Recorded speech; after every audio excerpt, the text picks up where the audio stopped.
Hello, everyone. Welcome back to Optimus Primer. I am your host. Today, we're going to be talking about the Siege cartoon. And I am waiting for anyone that wants to jump in and have a chat with me, but especially a good friend of mine, Lord Starscream.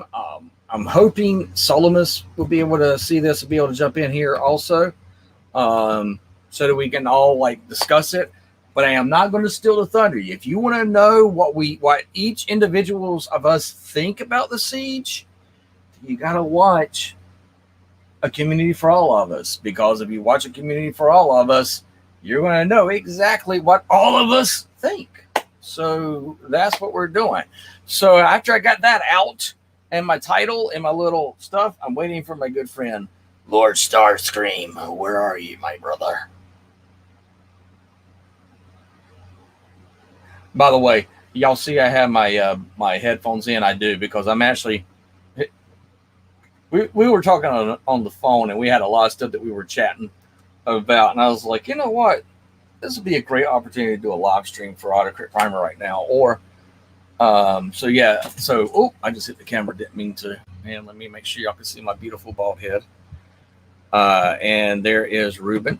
Hey, Ruben, just give me a second. I'm waiting for Lord Starscream to jump in here too. All right. And hey, Wildfire. So I got that.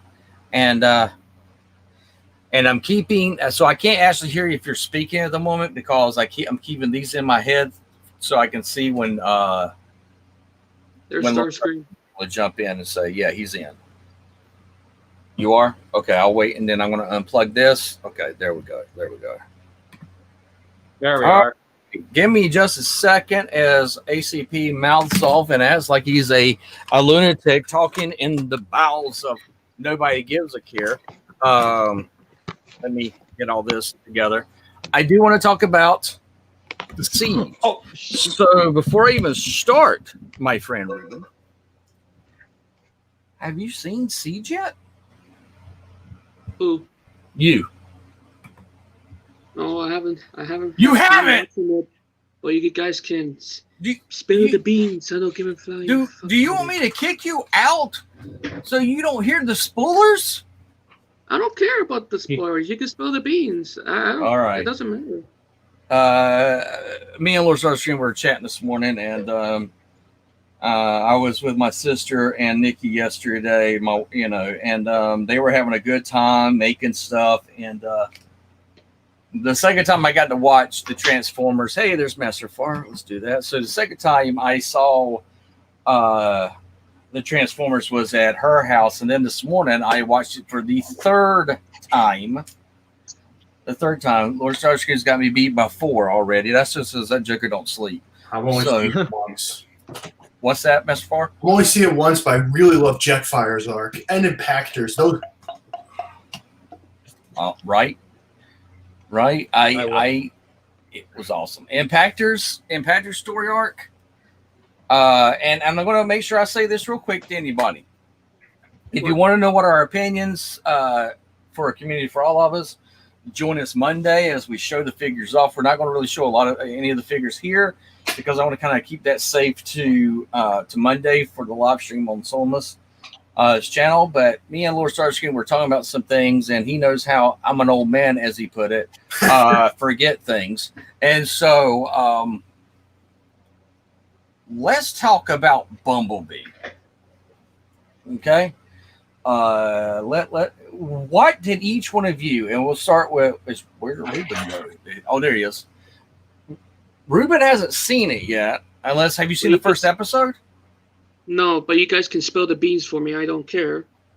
Dude, you can spill the beans. What? No. How are we supposed to talk about it if you're here?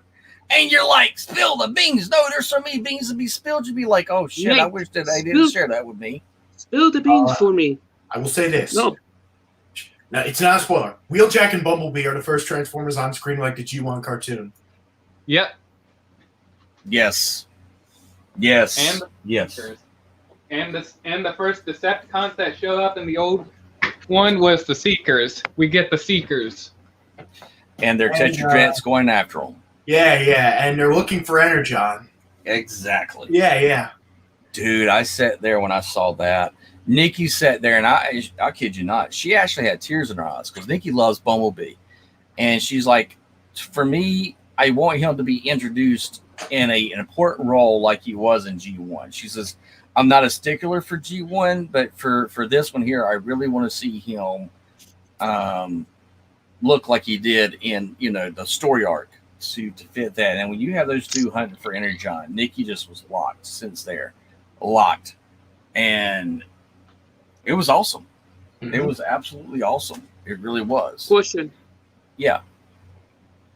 Did they use did the animation they use some of the molds from the Earthrise, like Wheeljack, for example? Yes, or they did. No? Yes. Yes, they did. They so did. Let's see this one, right? Yes. All right, that would be cool. I think like Easter eggs. I think a lot of people will love Easter eggs. The part that you guys said, like from the classic G1 cartoon, all the way from Siege. That's the first Easter egg.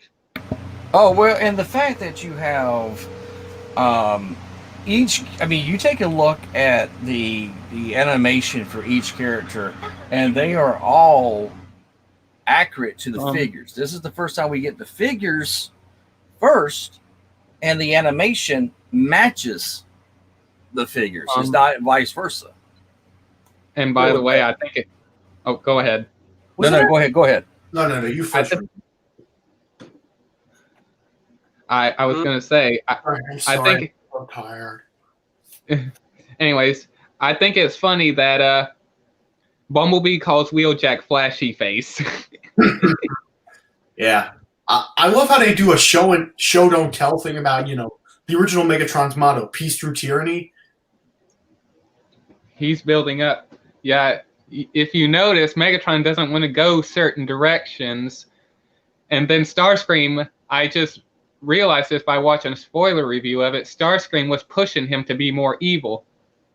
You're right, but wait, you saw the whole thing, right? Yes, from beginning to end, I loved it. Oh my god, it was so too. good. I need Earth right now, please. The final battle was G1 cartoon. Wouldn't that just be a G1 cartoon? But I like the final battle, like from the point when Elita stays on Cybertron. The score they play sounds so much like Tron, and there's a shot where Megatron is blasting at Omega Supreme. That one shot was awesome. Yeah, Ruben's still here. Yeah, but I'm just saying. It doesn't matter. I watched it the pink yesterday and watched the rest on the way home. That's how interesting that was. I'm just saying, Omega Supreme was awesome. Like, let's not spoil it because Yeah. It doesn't matter. I don't care. No, I want to see Ironworks in the Netflix series. I love what you did with the customizing. Hey, what? he also did pretty good on Six Gun too. Oh, can I see it's it? in storage, so I think he has a video on it. You have a video on it.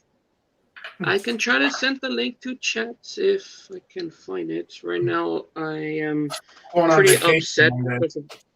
I also thought it was funny when Starscream was saying we should assassinate Bumblebee and Wheeljack. He gets his...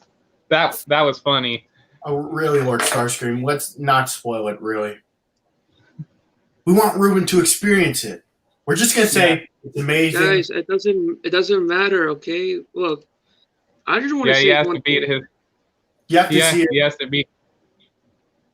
Guys, here's the thing. To beat it. I want to see Starscream, but a repaint, but guess what? The chest mold need to be fixed, if you guys remember. Just get the Earthrise one. Hey, man. Does anyone have back. money for it? Oh, hang on. No, we can't hear you. We can't hear you. And Massafar, I'm going to send you the link in chat, by the way, okay? Okay. Test it out. Can you hear me now? Yeah. Yes. Oh, okay.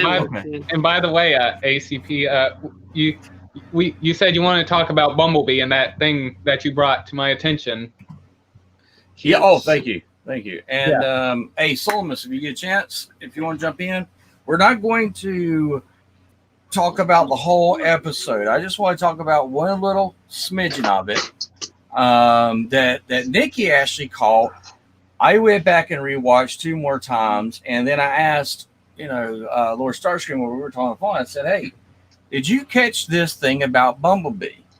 Now, when I asked you that, did you know what I was talking about, my man? No, I did not. Now, when I showed it to you, did it sit there and bring a whole nother aspect of what Transformers is getting ready to do? Yes. All right. Do y'all remember, and this is spoilers, spoiler alert. If you've not seen Transformers Siege from Cybertron and the war, if you've not seen it and you're a big fan of Transformers, then stop this video right now, because from this point here at 10 minutes and 50 seconds into the live stream, if you go past this, we're going to talk about that Bumblebee thing that you pointed out to me. Are you taking them out? Are you going to take them out? Okay, let me know when you do, okay? Make sure you cut things off. I love you. All right, so there you go. My wife came in for a second. Now, we're going to just talk about the Bumblebee aspect. Ruben, I'm telling you, my brother, dude, you're more than welcome right now. Right now, if you want to, it will not hurt my feelings at all. If you sit and say, ACB, if giving this spoiler away is going to ruin the episodes for me, then I don't want to know. I ask that you go ahead and leave now. If not, I just want people to understand that if you see it and what I'm going to share today on my channel here, how big deal it is. Leave right now because it's raining really right now. You are? I have to leave. I think it's raining right now, and also I know everybody in the chat is going to be pissed at me. So if you guys going to yell at me, go ahead. I am not. No, dude. No, I'm in the chat. Nobody's yelling at you. I just don't. I don't want you to sit there and be like, okay, I want you to, like, you don't mind the spoilers, and the spoiler I'm about to drop. Even Lord Starscream was like, dude, if you drop that changes the whole dynamic of the whole series. 6 episodes. Yeah. That's your problem. And I'm just so you guys can be happy. So I better. No. Stay. I really don't want you to leave. I don't want you to leave. Sure. I want you to. Okay. I just don't want you to be spoiled by it. That's all I'm saying. Because I trust me.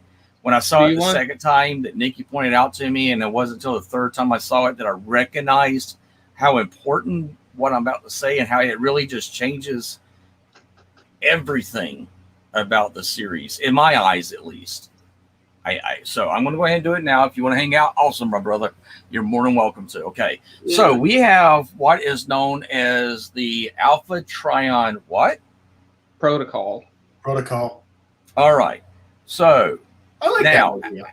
I do too. Alpha Trion didn't want to give both of those the Matrix or the Alpha Trion Enigma to the same protocol to the same person, whether it be Autobot or Decepticon.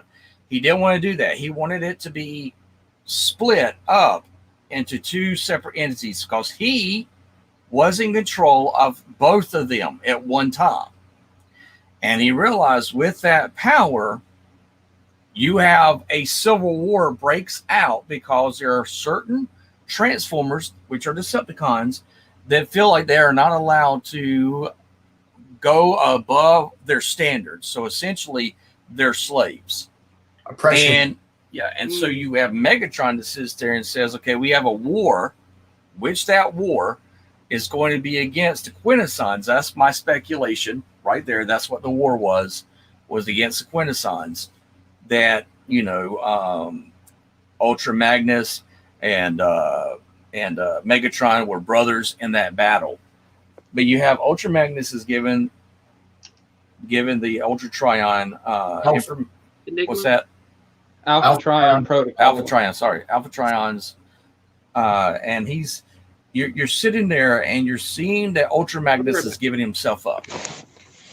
Which, we all saw the trailer where he's got the cloak over. He looks like Megatron from the Bayverse, walking with that cloak over his face. So, and it kind of, and to be honest, I kind of was like, these are robots. You don't see cloth on anything else. So why is he covered up with it? But hey, for the story, Fine.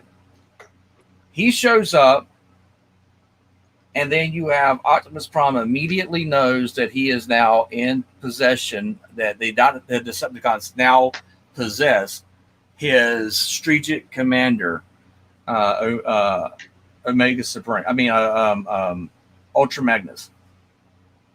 And so when he, spoiler alert, he dies.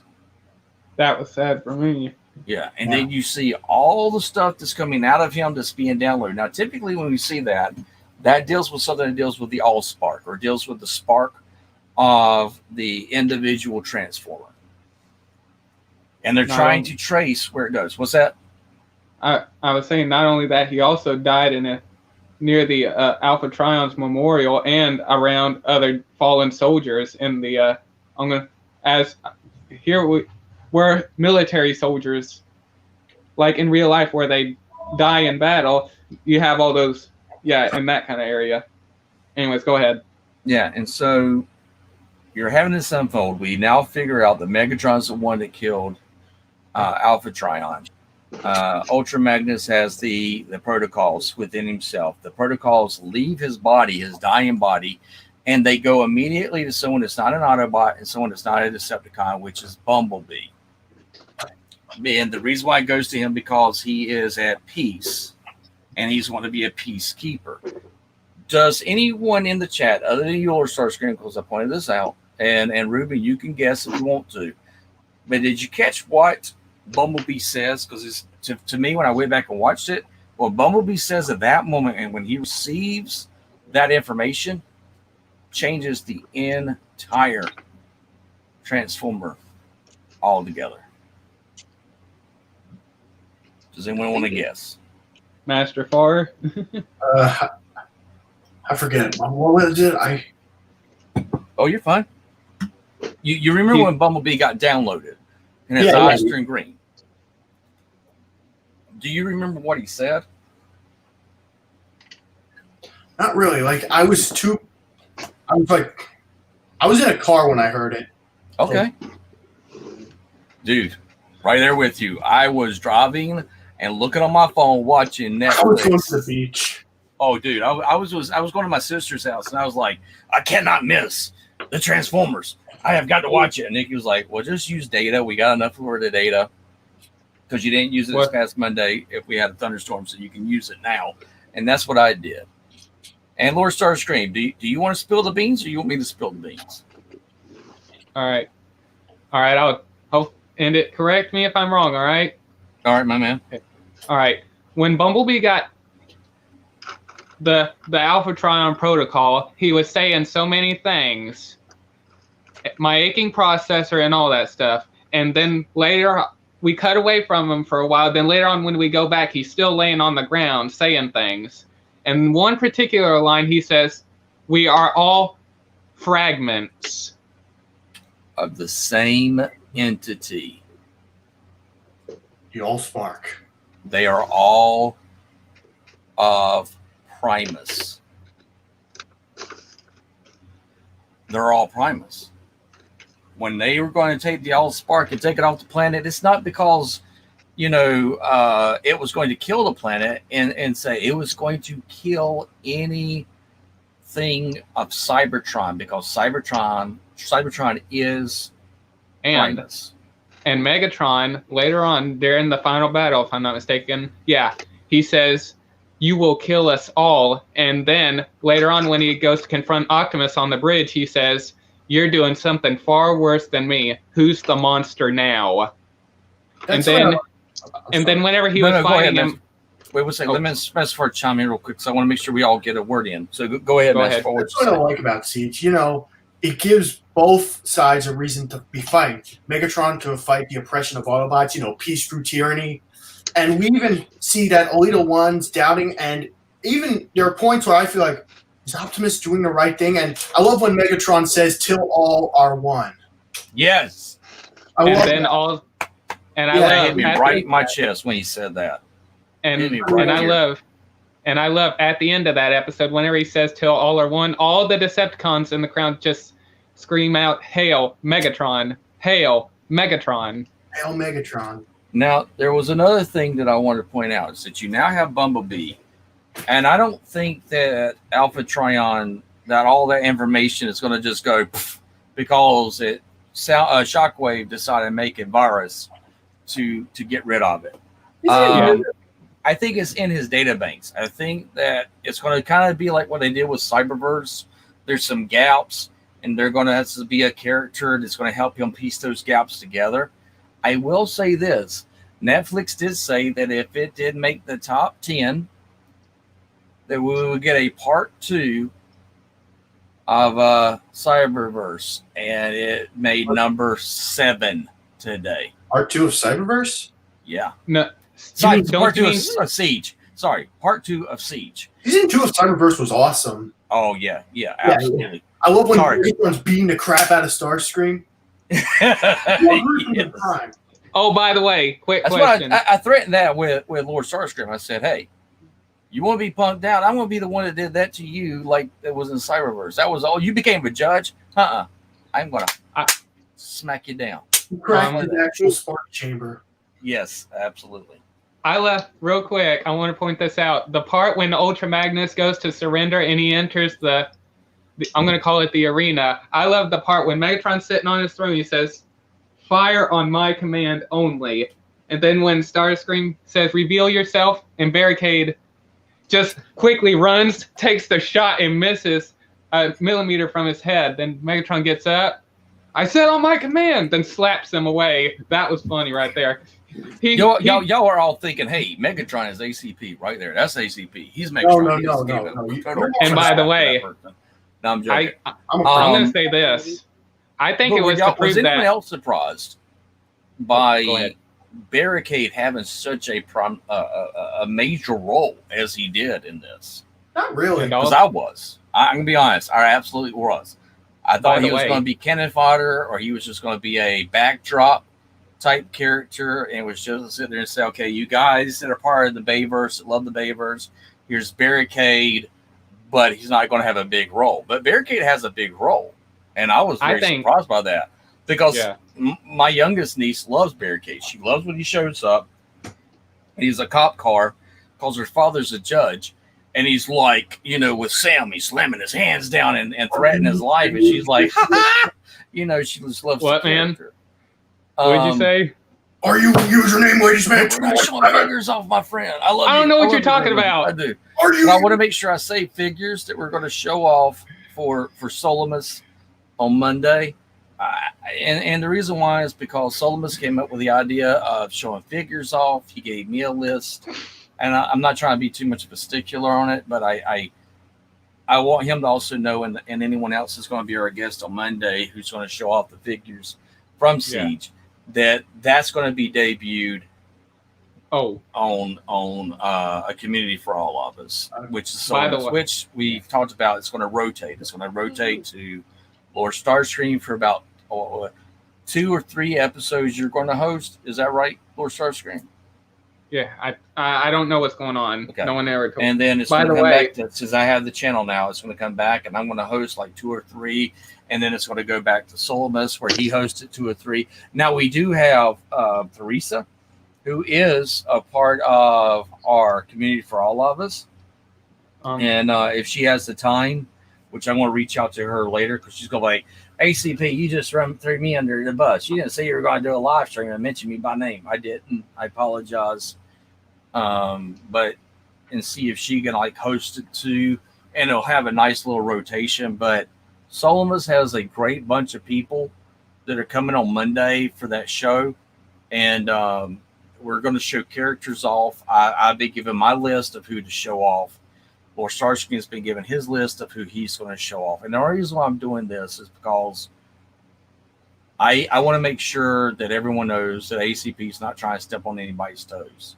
I want to talk about something that happened in the Siege that everyone else I talked to missed. And I'm not saying the ACP was like, oh, he got it down to the no. I sat there, and it wasn't me. It was my wife, and it was my sister who loved Bumblebee that pointed this out. So if Bumblebee, sorry, I'm going to go back. Okay, let's start over. So if Bumblebee sits there and he says, hey, we all are from the same source.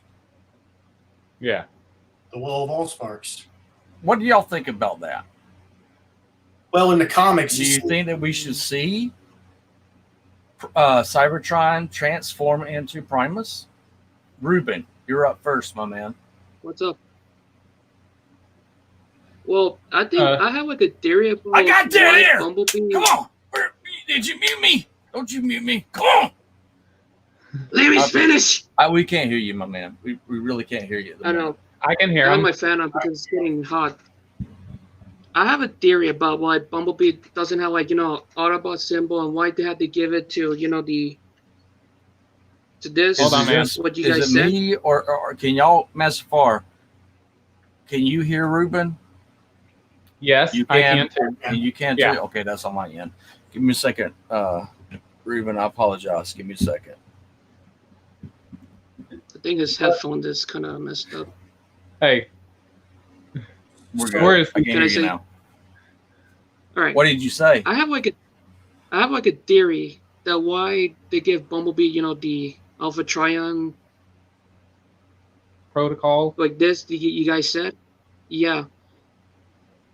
he's I think Bumblebee. the theory, and I may not be wrong. Sometimes I'm always wrong because a lot of people call me stupid. Done. I think the theory that Bumblebee should, if things like go bad, like imagine like the Decepticon is winning on the siege war. Just imagine that, and it's like out of nowhere, just like poof, the protocol just been active, and Bumblebee just like. I think that's the reason why. I think that's my theory of it. That's a good one. No, it Also- really is. Yeah. Master Far hit the Also- nail on the It may- head. Go ahead, Master Far. It may be my theory of that one, but if I'm wrong of it, y'all guys can I don't know, just don't yell at me in the comments on my channel. And What? also, Hey, like- I want to say this real quick. If you see that Ruben, who I consider a close friend, like everyone else that I have in my streams, please don't give him thumbs down. I went to his channel yesterday, and there was some things he did with Hot Wheels, and he had more thumbs down and more drama. Let's not do that. I don't think our community does, but this goes out for everyone else that's out there, because our community is really good. We love each other. Even if we can agree to disagree, we still love each other. We're not going to talk shit about each other. Show Ruben some love, because he has some numbers that I sit there and Nikki pointed out to me was like, there's no need for him to have that. Oh, I'm nice. sorry. I want to put that out there. I like the customs, man. Wait, did they show Chromia? Did they show Chromia on the Siege that's Moonracer. episode? Chromia and Moonracer, like Master Far said. Hey, I want to ask Wait, this real which- quick. Wait, Oh boy. Let me ask this real quick. Master Far, when Moonracer comes to her end of the episode, did you think that was Chromia like I did, or did you not? No, I I knew did. it was Racer because it was a layer tone. I just don't get why they didn't use the power to Prime on, or hell, just use Lancer from the Generations. You know what? Just use Greenlight. She's a Siege figure. Okay. Greenlight. So you Yeah. weren't off guard when they sit there and said, Oh, "Hey, this is Moonracer and she's no longer with us." She also had a voice similar to Rey from the Star Wars movies, Okay. really? and she was like a greenish, like. And they said and we already know that she's with Sideswipe and Co. And but So you weren't caught off guard when she got, zombified. You she weren't. didn't get zombified. Well, no, she didn't, but the zombies were the ones that ended her life, her spark. So you didn't think that was Chromia because they looked so in their alt mode and the way they look so much together. It wasn't until I watched it the second time that I recognized, oh, her color is different. But you didn't catch that. You were like, okay, that is Moonracer, and she's with Prime and the ones that's going into the sea of rust I was a little more confused when RC suddenly showed up. I want to Great say point. this. Wait one second, Matt. Wait He's one a good second. character, though. I'll say that. Yeah, great point. I want to come back to that if that's okay. I want to come back to that about RC. Go ahead, Lord Starscream. All right. Hang on. Real quick. Remember what I said about RC a little bit ago when I was talking to you, ACP? You want me to say that? What I thought? What'd you say? Okay. All right. The actor, real quick. The actor that plays RC is also the voice, or the same actor that plays Windblade. In case no one caught that. And also, when I brought this to ACP. She doesn't look like she could transform, but she looks like one of the hot female Transformers of the bunch, kind of thing, due to on what she looks like. That's what I thought when I saw her on screen. That's what I. And so when I threw that out, I'm sorry. Go ahead, man. I don't want to interrupt. I'm sorry. I think I got it all out, but RC looks pretty cool. She does, but I sat there and told Lord Starscream, and I want to know how y'all feel about it. I was like, okay, we're finally getting. I love Elita 1. If you didn't get the Combiner Wars Power of Prime Leader 1, then you're missing her G1 character that came out for her. I've loved Elita 1 all the way back to the Marvel and the UK comic books because she was Optimus Prime's love interest. Matter of fact, they were married, essentially. The unity of the Allsparks is their matrimony. And can I bring something up quickly? Yeah. Aren't they technically adopted siblings? Because, when Ariel became Elita 1, Orion Pax became Optimus, and that kind of makes Alphatron the father, and like Dion, I think, became Ultra Magnus, and you see it does. It feels like incest when you put like. If you put I have a very big family. My younger sister might not be my absolute biological blood related relative. Ohana, like in Lilo and Stitch. Yeah. But yet she's still my sister who y'all got to see when we came here. I have another sister who is biologically through genetics my sister. So I have two sisters, and our youngest sister, is from my mom and my stepdad, and my other sister is through, family where if through adoption and other stuff like that. So when I saw the thing being like what you're saying here, my sister, Kid Vic, if you're looking for her on this platform or Twitch or Startle TV, which deals with Twitch and everything else, she is not my biological sister. Okay, if God, it sounds so gross to say this, but God, I can't say it. But if you were to say my genetics and you were to say her genetics, and you said our genetics were to cross in some shape, form, or fashion, the family tree would not be a circle because it's a different family that that is her father and mother than it is for mine. And I get what you're saying. I thought the same thing. But going back to what Bumblebee said we're Never mind. No. You're absolutely right. But we're all from the same source. I probably got really too much technical with my analogy for the episode. I look at that and go, okay, I understand that Transformers are from the same race, different factions, stuff like that. But you do notice that Elita 1 and Optimus Prime are an idol. Me and Nikki. And they also showed like they were interested in each other, like they showed their love for each other. They hinted at it here and there. It kind of felt like that to me. Okay, I take back what I said. I really think I over-examined it. It's just the whole marriage thing. I never saw them as married. I thought them as really into each other. Right. Not like married. Boyfriend and girlfriend. Yeah, like that. Like not like Yeah, that's what I meant. Guy here. Oh, dude, Yeah. what you hit the nail on the head. I'm not going to sit there and say you haven't, because there's been people have said she's your sister. I was like, she is, but she doesn't have the same father as you do, and y'all don't have the same mother, but yet y'all are siblings. And I'm like, yeah, we are. We grew up together. We know each other. We have the same last name.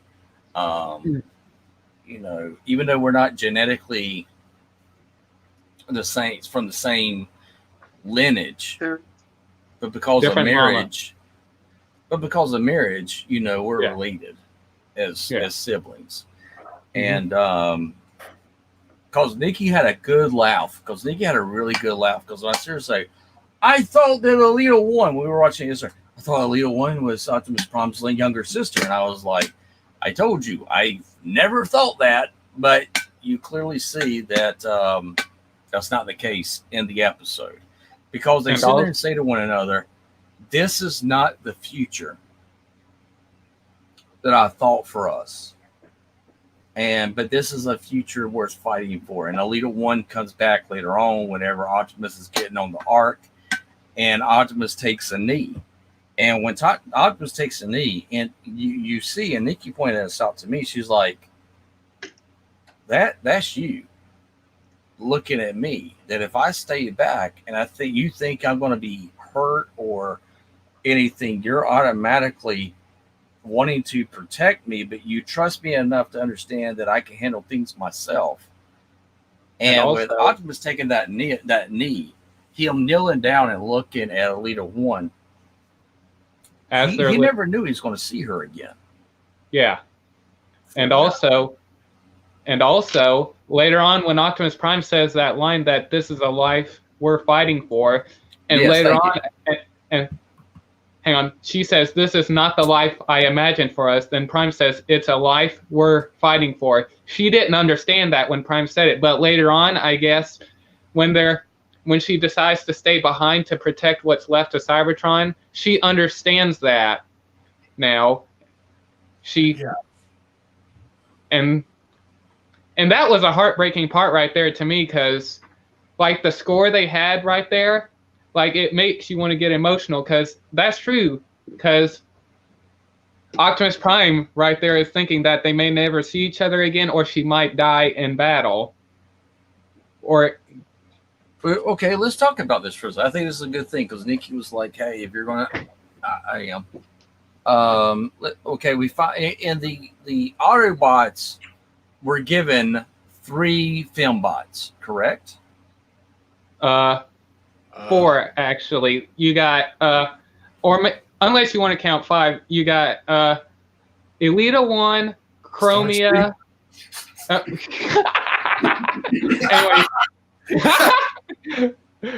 I give 2 thumbs up on that bitch. I give 2 thumbs up on that one. Absolutely, Starscream. Anyways, I do. There's Elita 1, Chromia, and Moonracer, and RC. Actually, that's 4. I think there's only 4. And the people on Caminus, Chromia mentions Caminus. And Bumblebee also mentioned Velocitron about the. Yeah, I forgot. You think that was a reference to the cosmic rust in Cyberverse? That's a good point. That was a very good point. I didn't think of that till you just said that, but that's a wow. Anyways, that's an excellent point. I mean, it really is. And can I just say one thing about, when Alita and Optimus are saying goodbye? It reminds me of that one scene from that 1G1 episode. I forget the name, but it's the Alita 1 episode where, the Ark's about to lift off and Optimus says his goodbyes. Oh, yeah. That's what it reminds me of.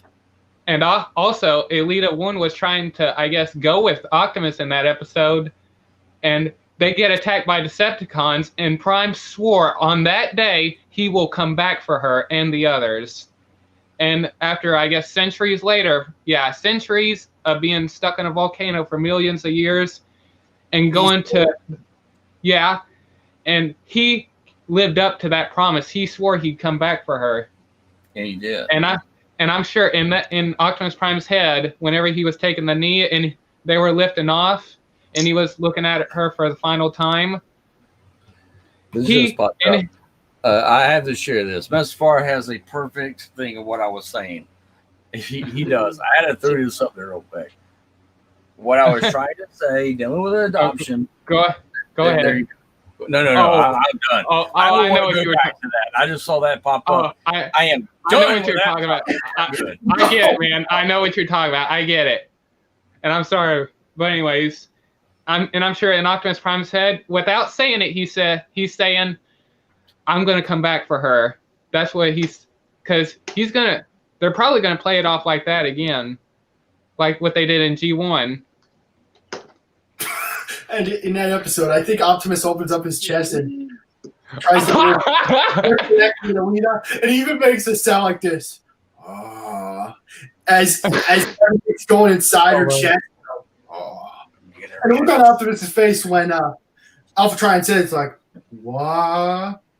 And then he's like, oh my God. My matrix, that's what I call it. It's my matrix. In the darkest hour, that's what it goes into, is the darkest hour, our brightest light. So, By the way, I did find, I don't know if any of you all caught this, but when they're, Moonracer dies by the zombies, I'm going to call them, there's a line I think that Jetfire says, or it's either Prowl. He says they're sparkless and all that stuff. And there's another line. He says they're looking for sparks to come back to life. That was Optimus. Yeah. And I think with the zombies were trying to attack them because they want their sparks so they can come back to life because they're sparkless. They said they're sparkless and they're looking for sparks to come back to life. So yeah, when Nick and I were looking at that episode on the second time, you're right. They sit there and say they're sparkless. And then I was like, well, wait a second. Moonracer essentially first got her arm literally pulled off. That was sad too. And then she becomes dismantled. And when she becomes dismantled, her spark leaves her, but not one of the zombified Transformers. Sister goes, oh, great. I sat there and said, what if this is foreshadowing? What if those... Oh, go ahead, man. Sorry about that. No, you're fine. I'm doing a dramatic pause, my man. My God, you just butchered it. Okay, sorry. Hey, I got this. Dramatic pause. Oh, let me. You were talking. No, I'm joking. But Nikki and I were talking. I said, what if that's a foreshadowing that the zombie type Transformers that's looking for the Allspark, that's looking for the Matrix, has ties to Unicron? Yeah. And also, what you gotta think, when they went into the pit where the Allspark was, there were crystals there, and they were purple, if I'm not mistaken. Dark Energon. Dark Energon. Thank you. And correct me if I'm wrong. Were there wait. Go ahead. Let me ask because go ahead. When he said that, it like, right, you know how us old people are with our white beards and everything. Before I forget. Mr. Farty, you got my email about the book that's coming to you, right? Mm-hmm. Okay. I want to make sure, because I had a chance to get back to my email to say if you did or did not know. Just to let you know, all the artists in there has done stuff for Mad Magazine, DC Comics, or Marvel Comics. And when you get it, you go, okay, ACP, I want to know where you have your page among these legends, and I'll tell you what pages it's on when it comes to you. Trust me, I'm doing a video on that book when it gets here. Are you really? Yeah, I really will. I swear. Dude, you're awesome. It means a lot because the book that I did for Michael Fox for Back to the Future, Um, Michael J. Fox. Thank you, Michael J. Fox. I could not. Yeah. Like you right now is like I'm drawing a blank. Everyone's gonna watch this live stream. ACP is fucking crazy. He has no idea who Michael J. Fox is. But I did the book for him, and I got to see him be a part of that. And I contacted the guys and said, "Hey, I was doing this stream. I had it on TikTok and I had it on Twitter, and no one got my reference to Spy versus Spy. And I know the contest has ended." But I was doing the stream, and this cat sits there and says, "Hey, Spy versus Spy." I was like, "Holy shit!" He's the only one that got the answer right, and so it's being sent to you through the Michael J. Fox dealing with Parkinson, and from there. And when you get it, let me know. I'll tell you what I got to do when I worked in that book. But I want you to see that the different artists, and we have some Transformer guys that help design Transformers Prime.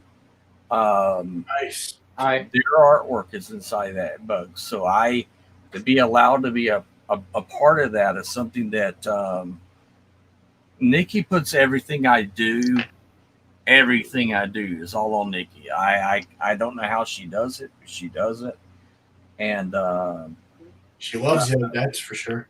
Yeah, a team for cul-de-sac, which goes with Michael J. Fox, which goes with y'all's guys here, Autocrat Primer, which is Derek, which is also T. The Air Adventures. They actually let me put one of my characters in that book. Can I just say this? Yeah. I'm actually a huge Back to the Future fan. I even went to Comic-Con as Marty McFly himself.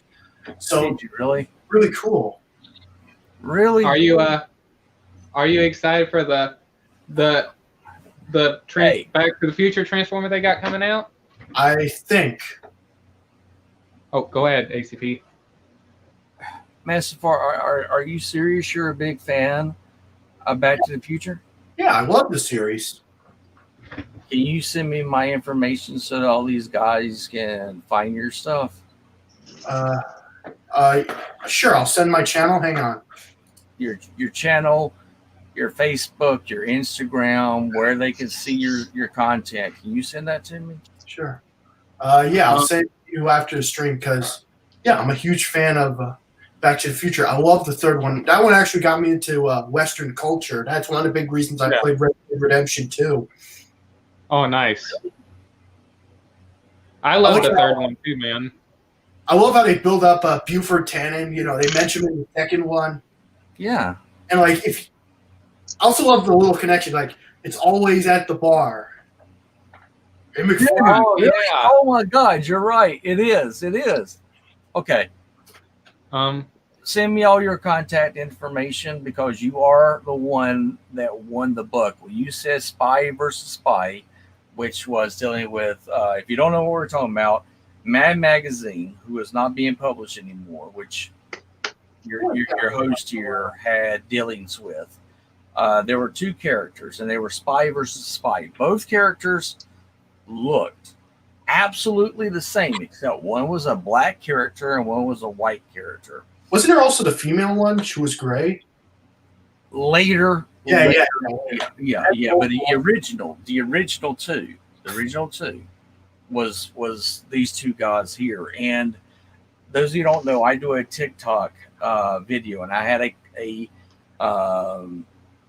we knew our new book was coming out, and the guys were like, "Hey, because of COVID-19, you're going to be able to do any extra things you want to the book." And I reached out to another group of individuals, I'm not going to say here, other group of individuals, to allow them to be a part of it. And they never reached back to me because I guess they thought I was, batshit crazy or full of shit. I don't care.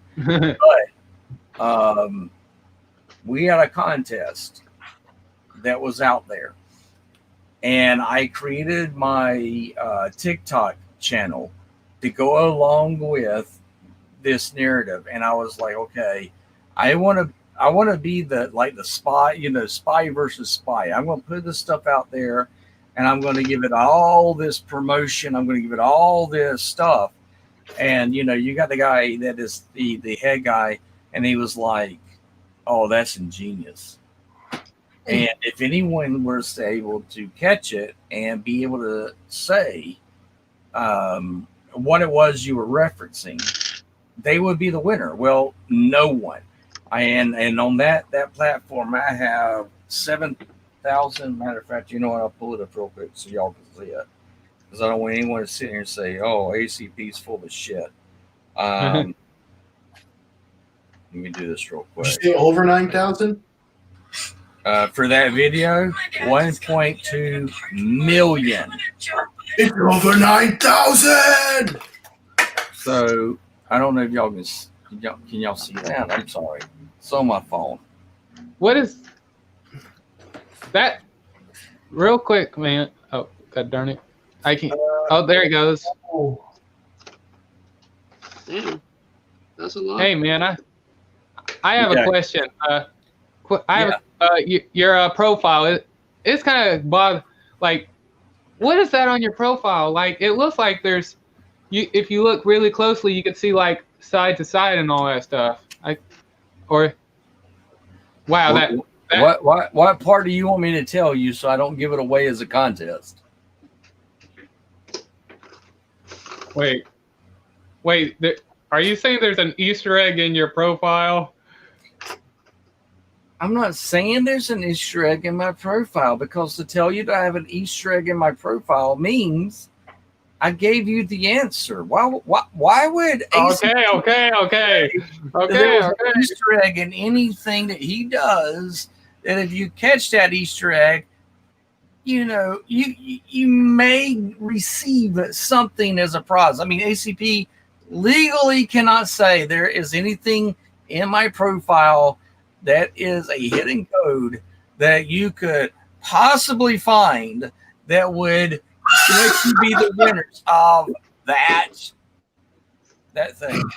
Whatever it is, it could be, hey, I'm gonna win a green elephant with a blue butt, or I'm not gonna win nothing at all. I can't give that away. I think you just did. I can speak metaphorically. I can say there's blue Smurfs hanging off my white beard that says, "Hey, if you can count how many blue Smurfs I have hanging off my white beard, you're going to be the winner of that." I can't do that. Odin. Golden, because Smurfs can be smelted into gold, or I think being eaten can make someone live forever.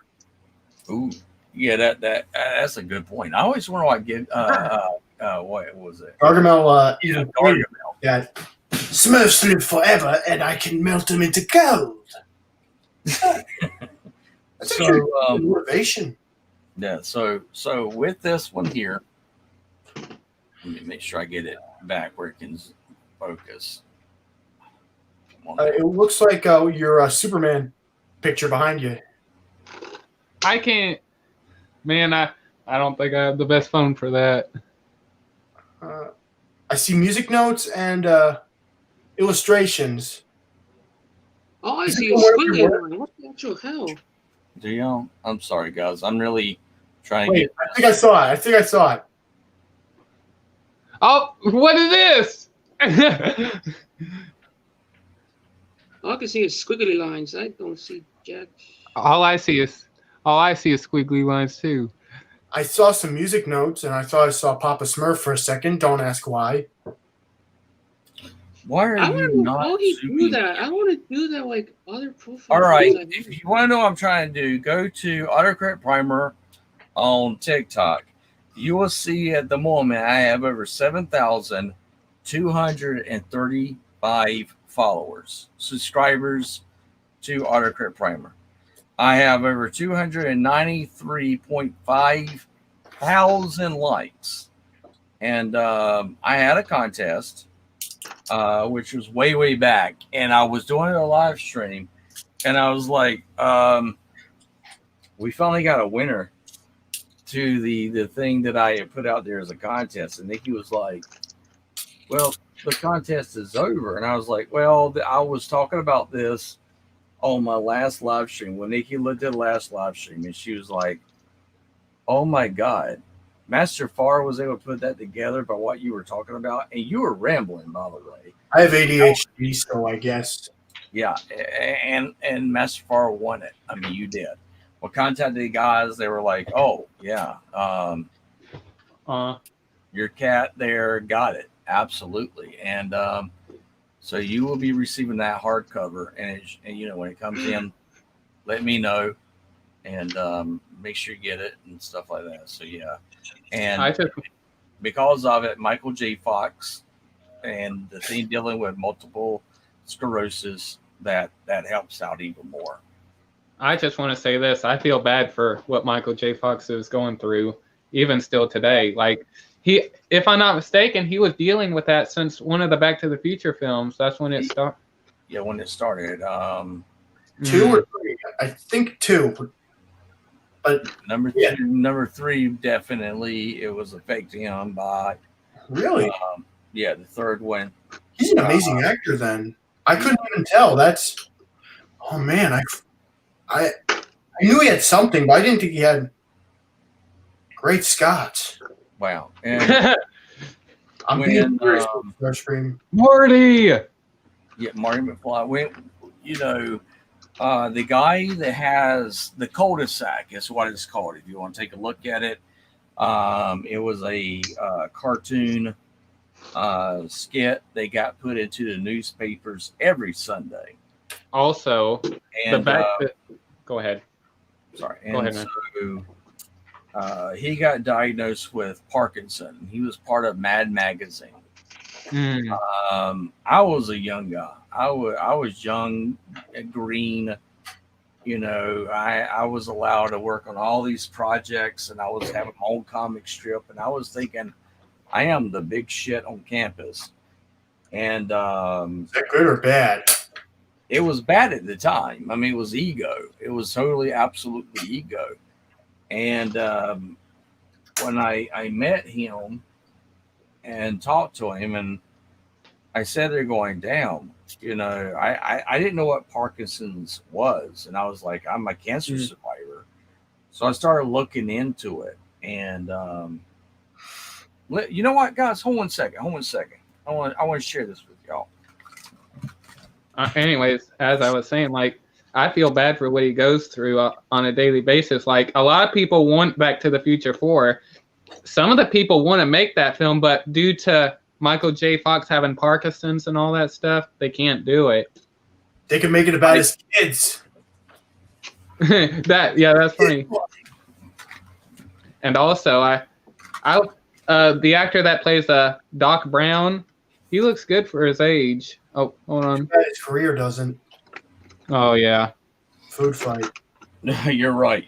Doc Brown does not have a good track record. The guy who plays Biff Tannen. Roads, where we're going, we don't need roads. And train tracks. Now, go ahead, man. No, I don't want to interrupt y'all's conversation. I want y'all to keep going, and I'll show off this here real quick. I was saying, you first. Say that again. I talked over you by accident. Go ahead.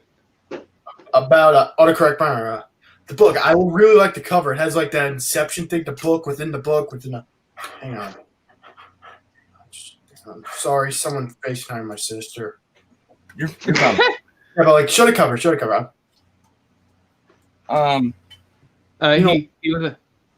He was asking to show the cover. Yeah. So this was known as Team Cul-de-sac. Now there's a comic strip that's known as Cul-de-sac, and it was a part of Mad Magazine.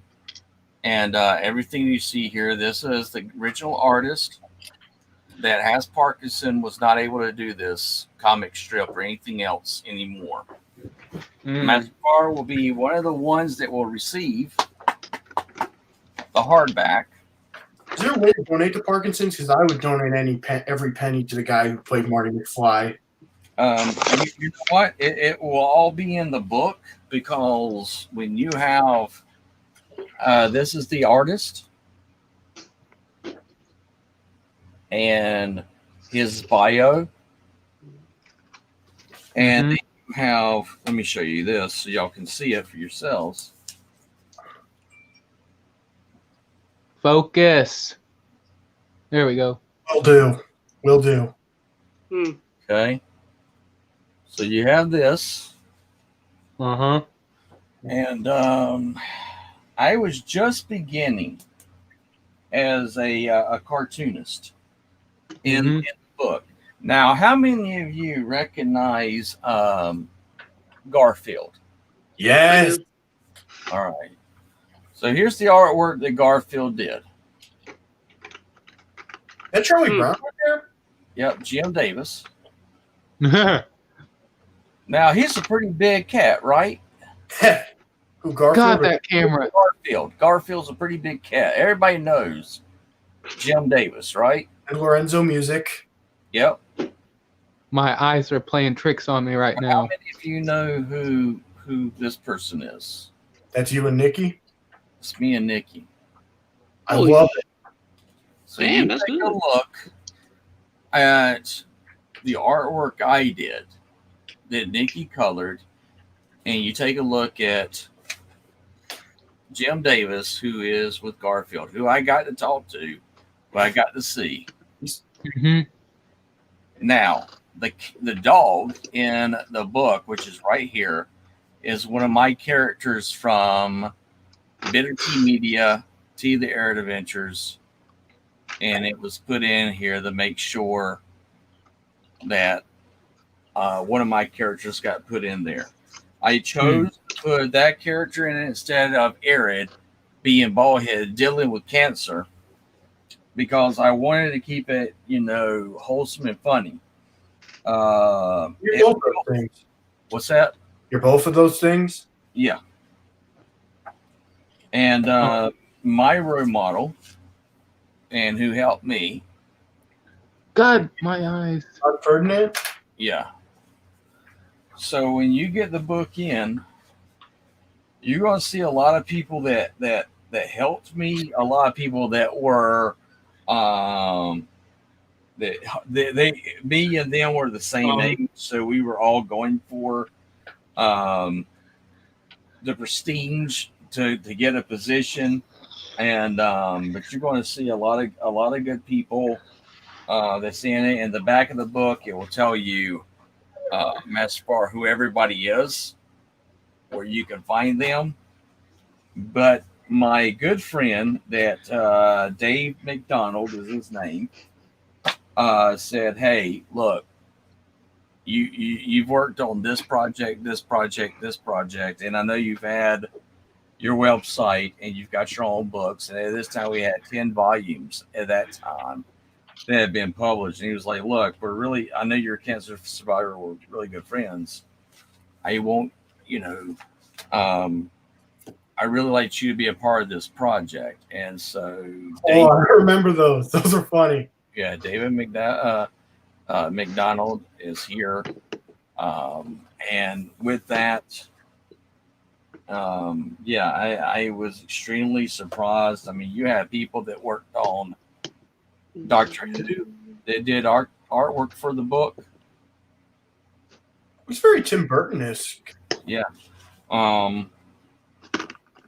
The people that worked on Mad Magazine, and some people that worked on DC Comics.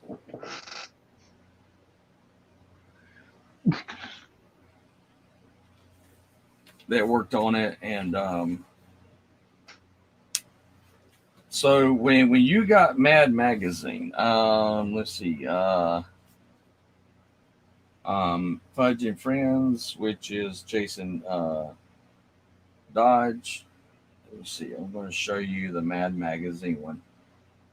Which with DC Comics and everything. So y'all go ahead. I'm going to look for it. You got a lot of Easter eggs coming to you in this book. You really do. Is it me, or is when you hold? Go ahead, man. Go ahead.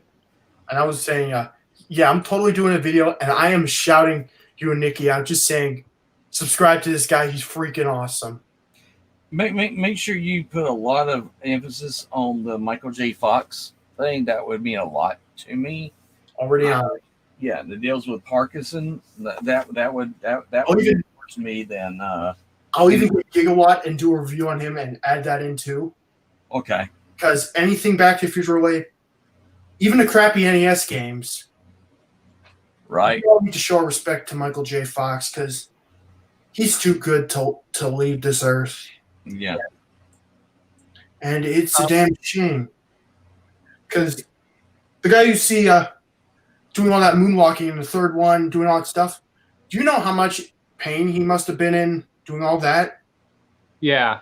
All And the stuff? also, if I'm not mistaken, sorry to cut you off, man. If I'm not mistaken, when he was on the horse, did he actually do that stunt, like on the horse, trying to get on that train or something like that? Or was that a stunt?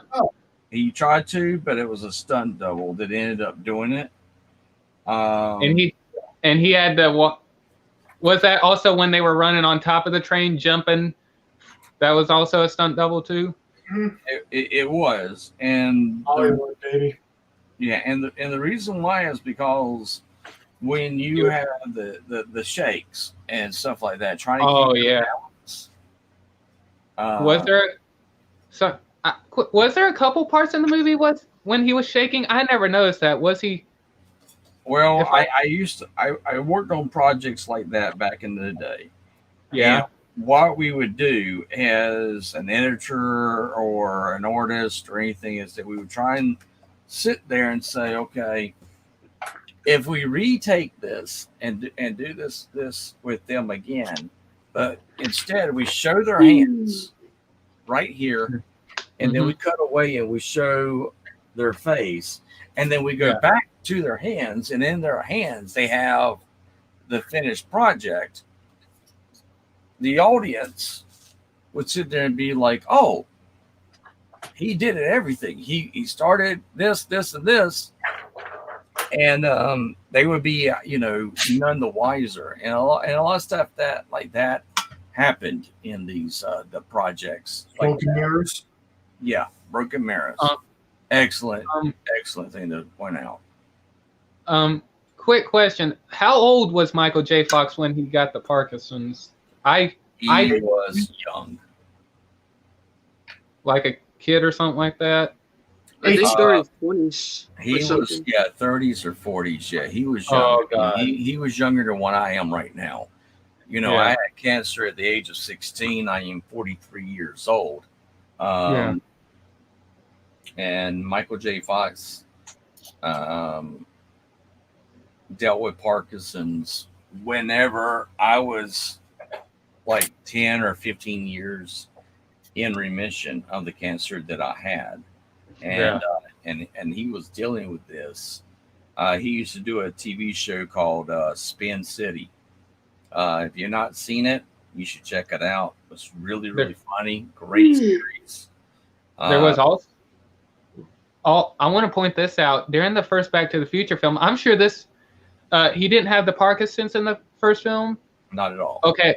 I was saying, like, during the first Back to the Future, they were on the cast list. They already had their cast for Marty McFly, but I guess he wasn't funny or something like that. So they had to cast Michael J. Fox, and Michael J. Fox at the time was doing a TV show. I forgot the name of it, but the direct Family Ties, wasn't it? I think it was Family Ties. Yeah, Family Ties. And that show was a hit back in the day, and the guy that was making that TV show did not want to let Michael J. Fox go because he was one of the main stars. And also, after going back for him again, they had to make a deal. Like, he would shoot Family Ties, and then he would go to the set of Back to the Future, and they had to put pillows and all that stuff, and I think a family car or something like that, and he would get the sleep he needed in that car.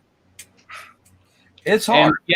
And that had to have been so much stress on him. Like, he's staying up doing the TV series, then the Back to the Future movie. You have to imagine, like, God. And having to play guitar. I was in a movie. Oh, I'm sorry. Go ahead, Master Far. And having to do the stuff like dress up as Darth Vader from the planet Vulcan, do all that skateboarding, driving, playing the guitar. doing all that stuff. Johnny Be Good. This is your cousin. What was the cousin's name? Huh? You know, sound you. I forget. I forget the guy who did Johnny Be Good because in the movie it's his cousin that calls him and. Oh God, yeah. Oh my God, I didn't even think of that. Yeah. I cannot remember what his name is now. You're right. Marvin, I think. I don't know. Yeah, Marvin. When Michael J. Fox was playing the guitar, and then I forgot that guy's name. Oh my God! Yeah, he was Marvin Gable. There you go. There you go. It was going to come to me soon. Yeah, he was on the phone with this guy, and he said, "Listen to this," and he held the phone with that big smile on his face. Yeah. Wait, my big smile or no, Mike? The guy that was calling his cousin that says, "Hey, you know that the new sound you were trying to thinking is yet? Here it is." When I got the privilege, and I got to be honest with you, I guess with a high school diploma and stuff, I never thought that I would, in any way, shape, form, or fashion, be relevant in these people's lives. And what's that? Neither did any of us, actually. Yeah, and I don't share a lot of this because I've had people in my past that found out who I know and what I know are like, oh my God, it's going to give me the ability to become published, or I'm going to be able to give this person my script, and I'm going to become famous. That does happen. I am a nobody. Somebody to me, you're inspiration. I want y'all to be who you want to be for yourselves, not for anyone else. But these people helped me in some of the darkest times that I dealt with. Really cool people, and it gives you this understanding that not everybody is out to get something from somebody else. That who you're nice to, and who you don't blow off. You don't sit there and go, well, that doesn't bother me, so why do I need to really give it two shits about it? No, it means a lot if you sit and say, hey, okay, this is bothering this cat. It has nothing to do with me, but hey, it bothers them. One of the people that would talk to me, Al Capone. I was on the phone with his girlfriend at the time, or fiance. Al Capone. Yeah, not Al Capone. Excuse me, Al. Trebek. No. Give me a second. My brain just had a mind fart. He was Scarface, Al Pacino. And I was walking out, and I was the art director on this movie, which y'all can look up and see, which was 10 Reasons for Sleeping Around. And I was on the movie. I was the art director, and I was walking out of the house that we were renting at the time, so we could do the movie. And I was walking out, and the girl, which you see later on other TV shows, she's sitting there, she's bawling her eyes out. She's really upset because she didn't realize she signed a contract that said, hey, she's got to show full nudity. I, as the art director, didn't even know that. And I'm the one that's trying to set up the scene and everything like that. I'm friends with the makeup artist that's going to be a part of it. And I was walking out from my area, and she happened to be sitting outside my front door. And I just happened to sit there and say, hey, I say, is everything okay? I mean, I know you're at my trailer. Was there something that I need to do as the art? She had a very deep accent, so it was very hard at the time for her to, tell me in English what she was wanting to say. I will never forget the day that she handed me her cell phone, and I started talking to him on the phone. And he's like, "Who are you?" I said, "I am the art director." He says, "Do you know who I am?" I said, "Absolutely, sir. I know exactly who you are. What's this about full nudity?" And so I said, "Can you give me a second? I'm going to go back in. Let me grab my script." I said, "We're on script pink, which means that it is now that many numbers down of how many times it's been reissued to the keys," which I was a key. What that means is you were the head of your department. And we were on color pink. And I remember going through it, and I was reading. I was like, I know what that scene is. What movie was it actually? 10 Reasons for Sleeping Around. Oh, that one. Netflix picked it up. Netflix picked it up, and Netflix put it out. Can real quick, remember that. Real quick, I just want to put a warning out there for people. This ought to be a good one. Remember that video I showed you on TikTok about that Netflix series that should never be watched, that you told your sister? Absolutely. Okay, I just want to point this out for people, and he'll say something too. On Netflix, there's a show called Love, if I'm not mistaken. That is not for kids. I'll just say the first. I'm not gonna say what the first scene involves, but I'm sure you get it by me saying that alone. That is not for kids. So if you have Netflix and you have it for your kids and you trust them with it, I'm just saying, watch out for that, because that should not be watched. Yeah. Actually, guys, I hate to interrupt, but I gotta get going. Oh, I'm sorry, dude. Okay. Yeah, we're leaving on vacation Monday, so I won't be able to make it then. Okay. But I'll see you guys around. All right. Thank you, man. I appreciate it. Or sign off, and I will see you next time. Hey, tell them where they can find you real quick before you leave. Oh, you can find me on YouTube as Masterfar. Yeah, I will see you next time. All right. Anyway, I just wanted to point that out. So watch out for that. That's bad. It is, and you got to be careful with what people see. But what I'm just trying to make sure y'all understand is that you never know who you know. You never know somebody's backstory. It could be, completely, or you might sit there and say, "Oh, that cat's completely off the rails," or "He's full of it," or "There's no way any of what he's saying is true," or she's saying is true. And then it is, and then you sit there going, "Oh my God, this person promised me they would help me get published," or "This person said they would take a look at my ideas for this, and this." I didn't think there were anybody, but hey, I've now got my 200 or 300 or 400 or 700 followers on YouTube. Man, I must be a big cat. You're really not. You really want to know a big cat? You take a look at someone that's been on TikTok. The amount of time I've been on there, and you can see all the people that subscribe to me, because why? They know me. They see my Facebook page that I have, that I send that out there on, and they subscribe. So in other words, what I'm trying to say is be completely kind to one another. Don't act like a Megatron that thinks that you're on some holy crusade, but yet you sit there and go, "You know what? I'm going to compromise. I'm going to say it's okay for you, Soundwave, to do these torture and do Shockwave, to do this drama on these other people, because it doesn't affect me personally." And, I'm going to say this. That was getting back to Transformers. I did that. I just brought it all back. Yeah, we gotta get it back in line.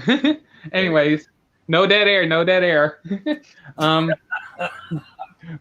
We can't.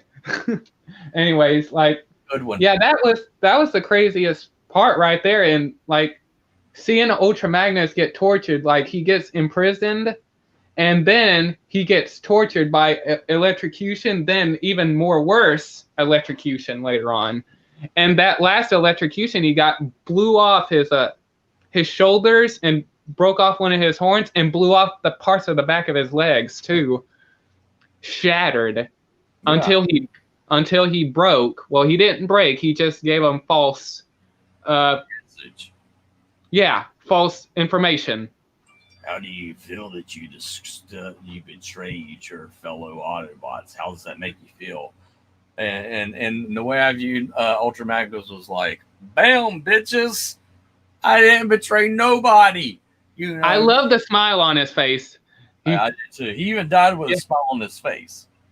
Yeah, because he's happy. And by the way, I think I figured out something. Ultra Magnus had to have a reason for going there. And here's what I mean. Like, okay, Ultra Magnus gave out false information. If he died in the prison cell or in the torture, for an example, okay, now that I think about it, he knew he was going to die right off the bat. Even through the torturing, when his stuff started getting blown off, he knew if he did not do something, he would die right there. So I think, in this speculation, he had to do something to get the Alpha Trion protocol and pass it on. So I think the Alpha Trion Memorial was the most like sacred place, I'll say, where he could do it and it could happen around all those other fallen soldiers and right in the. And I think when he got blasted, he fell right in, or not directly into the memorial, but at the entrance. So Ultra Magnus had to get to that specific location somehow to pass it on. That's what I think. I think it must have amplified his powers too, to be able to make sure it went to where it needed to go. Yeah. Because that is. Oh, go ahead. Even Optimus Prime was not even surprised that Ultra Magnus turned himself over to Megatron. But at the same time, it let something happen so you can see something. You understand that Megatron, Ultra Magnus, and Optimus Prime were brothers at one time during the war, and that they helped one another during that time. And they reversed that with Ultra Magnus and Megatron. Yeah, exactly. Don't you be yelling on my live stream. Hey, TF Fangy, if you're able to jump in. I'm going to grab me some more tea. I'll be right back. No more yawning. I'm just tired right now. Don't make me. And by the way, I'm picking. I forgot what it was, but let me run to the bathroom when you figure that out. I'll be right back. All right. Oh, by the way, you do get to. God darn it! I didn't get to him in time. Anyways, you still beating your record on Apex? I'm almost finishing it, but I'm still having problem with rank because these little bastard kids keep cheating. Hey, I'm gonna say this. Have you ever in your life that you ever played GTA Online? It was used to be free on Epic Games, but I thought I have a Rockstar account and I fucked everything over. I'm gonna say this. Yeah, I'm gonna say this. Every time I almost log into the game, there are modders, and the last time I played it, this happened twice. I had a modder take my whole rank away. Like I was 250, and they took all that away, and I had to redo everything. Freaking modders. I'll bet as a kid. Yeah, like every person is a modder that's either trying to blow up your vehicle or spawn you in a specific location to troll you or something like that. And like, God, hackers.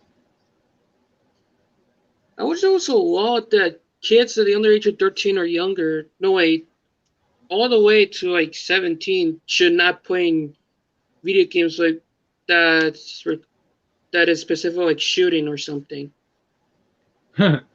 Yeah, like I'm sure like I'm sure on that goes for both Fortnite and Apex. Like you hear kids that are cursing like that, or like, for an example, like either 8 or 9 or 10 that sound like they cursing and all that stuff. Like, what? Where is your mom and dad? They letting you do this? Did they just leave you at home? Man. I bet the parents like doesn't care anymore. Yeah, that's true. Like they just let them curse and all that.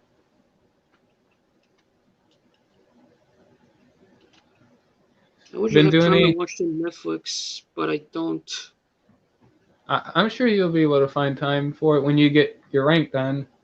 I'm just saying it's a pretty good series, but if you saw some of the reviews on it, like they say they ended off with you wanting more. That's how it felt to me.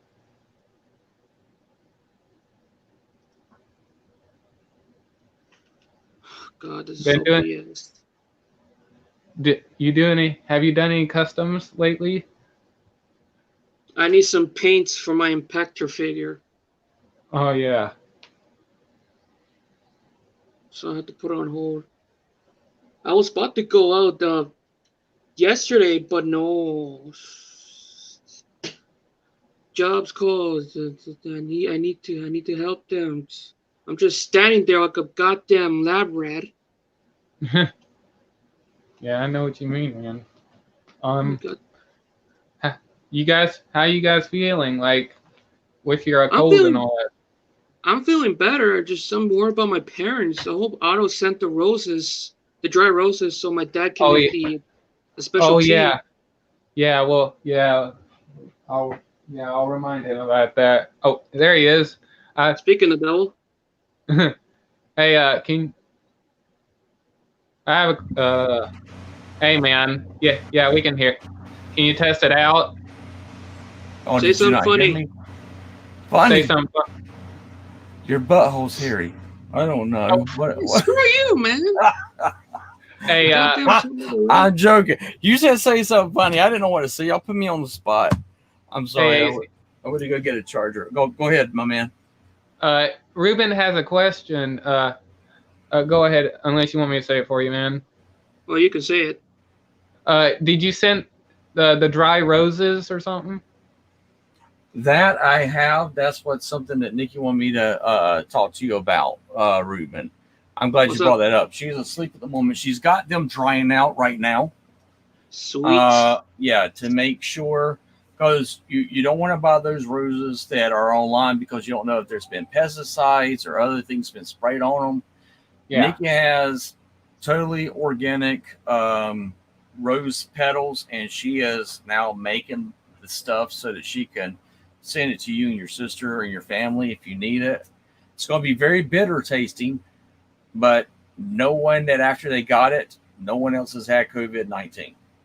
Nice. Good. Good. So what? Yeah. So what? Roses are the cure, or certain kind of? Yeah, well, organic roses plus vitamin C and other things going to boost your immunity, such as raw honey and stuff like that, is what Nikki's working on right now.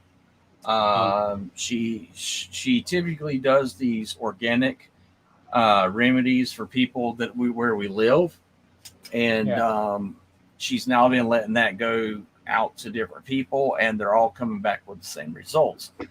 I was told that I had coughing and had a hard time breathing, or I did this and this, and then after I started drinking the stuff within a couple of days, it tasted nasty. I went back to the doctor, and I no longer was sick. Now, we're not saying that automatically what Nikki's got is like an all-in, be-all cure because Nikki's not a doctor. But Nikki is a naturalist. What that means is she looks at nature and has a background in nature of seeing what, just like if you eat oranges, you know you're going to get a very high content of vitamin C and stuff like that. And so she's been doing this for several years now. And one of the things that she kind of come up with is dealing with the roses, the flower itself and the bud itself, and it has something in that. I can't remember what it's called, but it has it in that. And matter of fact, if you want to see, let me pull that up real quick because I had to go get a charger for my phone so that y'all can see kind of like what I'm talking about. You have what Dr. Gold was saying. If it seems like there is an orchestrated attack that's going on against hydroxychloroquine, it's because there is. When have you ever heard of a medication generating this degree of controversy? A 65-year-old medication that has been the World Health Organization's safe, essential list of medications for years. Okay, it's over the counter in many countries. And what we're seeing is a lot of misinformation. So I co-authored the first document on hydroxychloroquine as a potential treatment for coronavirus. This was back in March, and that kind of kicked off a whole series of a storm on it. And since then, there's been a tremendous amount of censorship on doctors like us and what we're saying. And a number of us have already been censored. That Google document that I co-authored was actually pulled down by Google. And this is after now many studies have shown that it is effective and it is safe. You still can't read that article. And there's also this misinformation out there. Unfortunately, this has reached the highest orders of medicine. What Dr. Gold was saying, if it seems like there is an orchestrated attack that's going on against hydroxychloroquine, it's because there is. When have you ever heard of a medication generating this degree of controversy? A 65-year-old medication that has been the World Health Organization's safe, essential list of medications for years. Okay, it's over the counter in many countries. And what we're seeing is a lot of misinformation. So I co-authored the first document on hydroxychloroquine as a potential treatment for coronavirus. And so I'll show you the other document. Now, Nikki and I see people that can. A lot of things that Nikki and I do. You know, we have a doctor where we live that we're good friends with. And this is one of the things that came from Rose petals. And she was like, oh my God, that mess has been around at least, 70 to 100 years. I never thought, because of what it has in it, that it would be able to fight the coronavirus. And Nikki was like, well, I guess I'm an art teacher, but I have a cousin and aunts and uncles and that's been doctors or nurses. And she's like, I do a lot of the natural cures. And so we go to Duke University in North Carolina, and they deal with my heart. And so when they were like looking at this going, really?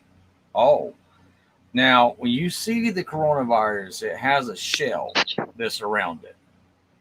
The stuff they're talking about is the only natural remedies that can actually break through that shell and kill the coronavirus.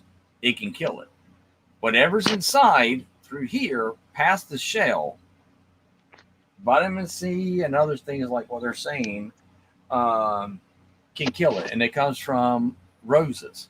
Now think about this for a second. If you're able to sit here and have all these, your people have roses, and all of a sudden they start taking them off and they dry them out and they start eating them, and they're getting well from the COVID, the pandemic. Well, guess what? You're not going to be able to have pharmacia that's going to be able to mandate that. So let me let you listen to this one here that was sent to Nikki. I see parents walk in. I see diabetics sit in my office, knowing that this is a death sentence and they can't breathe. And I'm hoping when I tell them it's going to be okay, you're going to leave. And we treat them and they leave.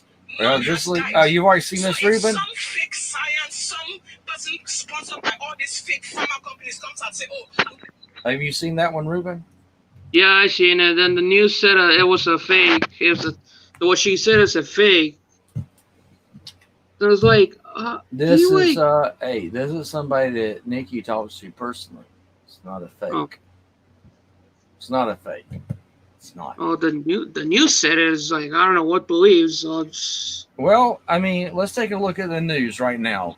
Okay, we have Inside Edition. Hold on. Yeah, and I want to put this out here for everybody. Okay, Trump. Do I like Trump and I agree with Trump 100%? Absolutely, I do not. Did I vote for Obama? Yes, I did.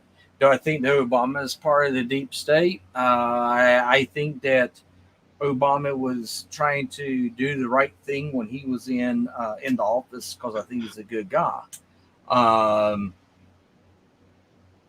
Do I believe that there is a deep state that's out there that is trying to make white people?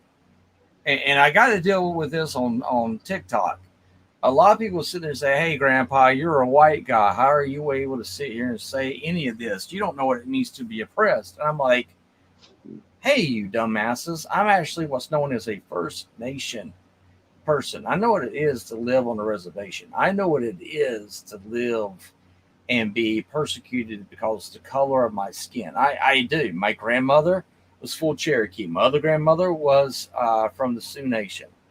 And then all of a sudden, I get these apologies going, "Oh shit, man! I am so sorry. I said anything. You know exactly what we're going through." Blah blah blah blah.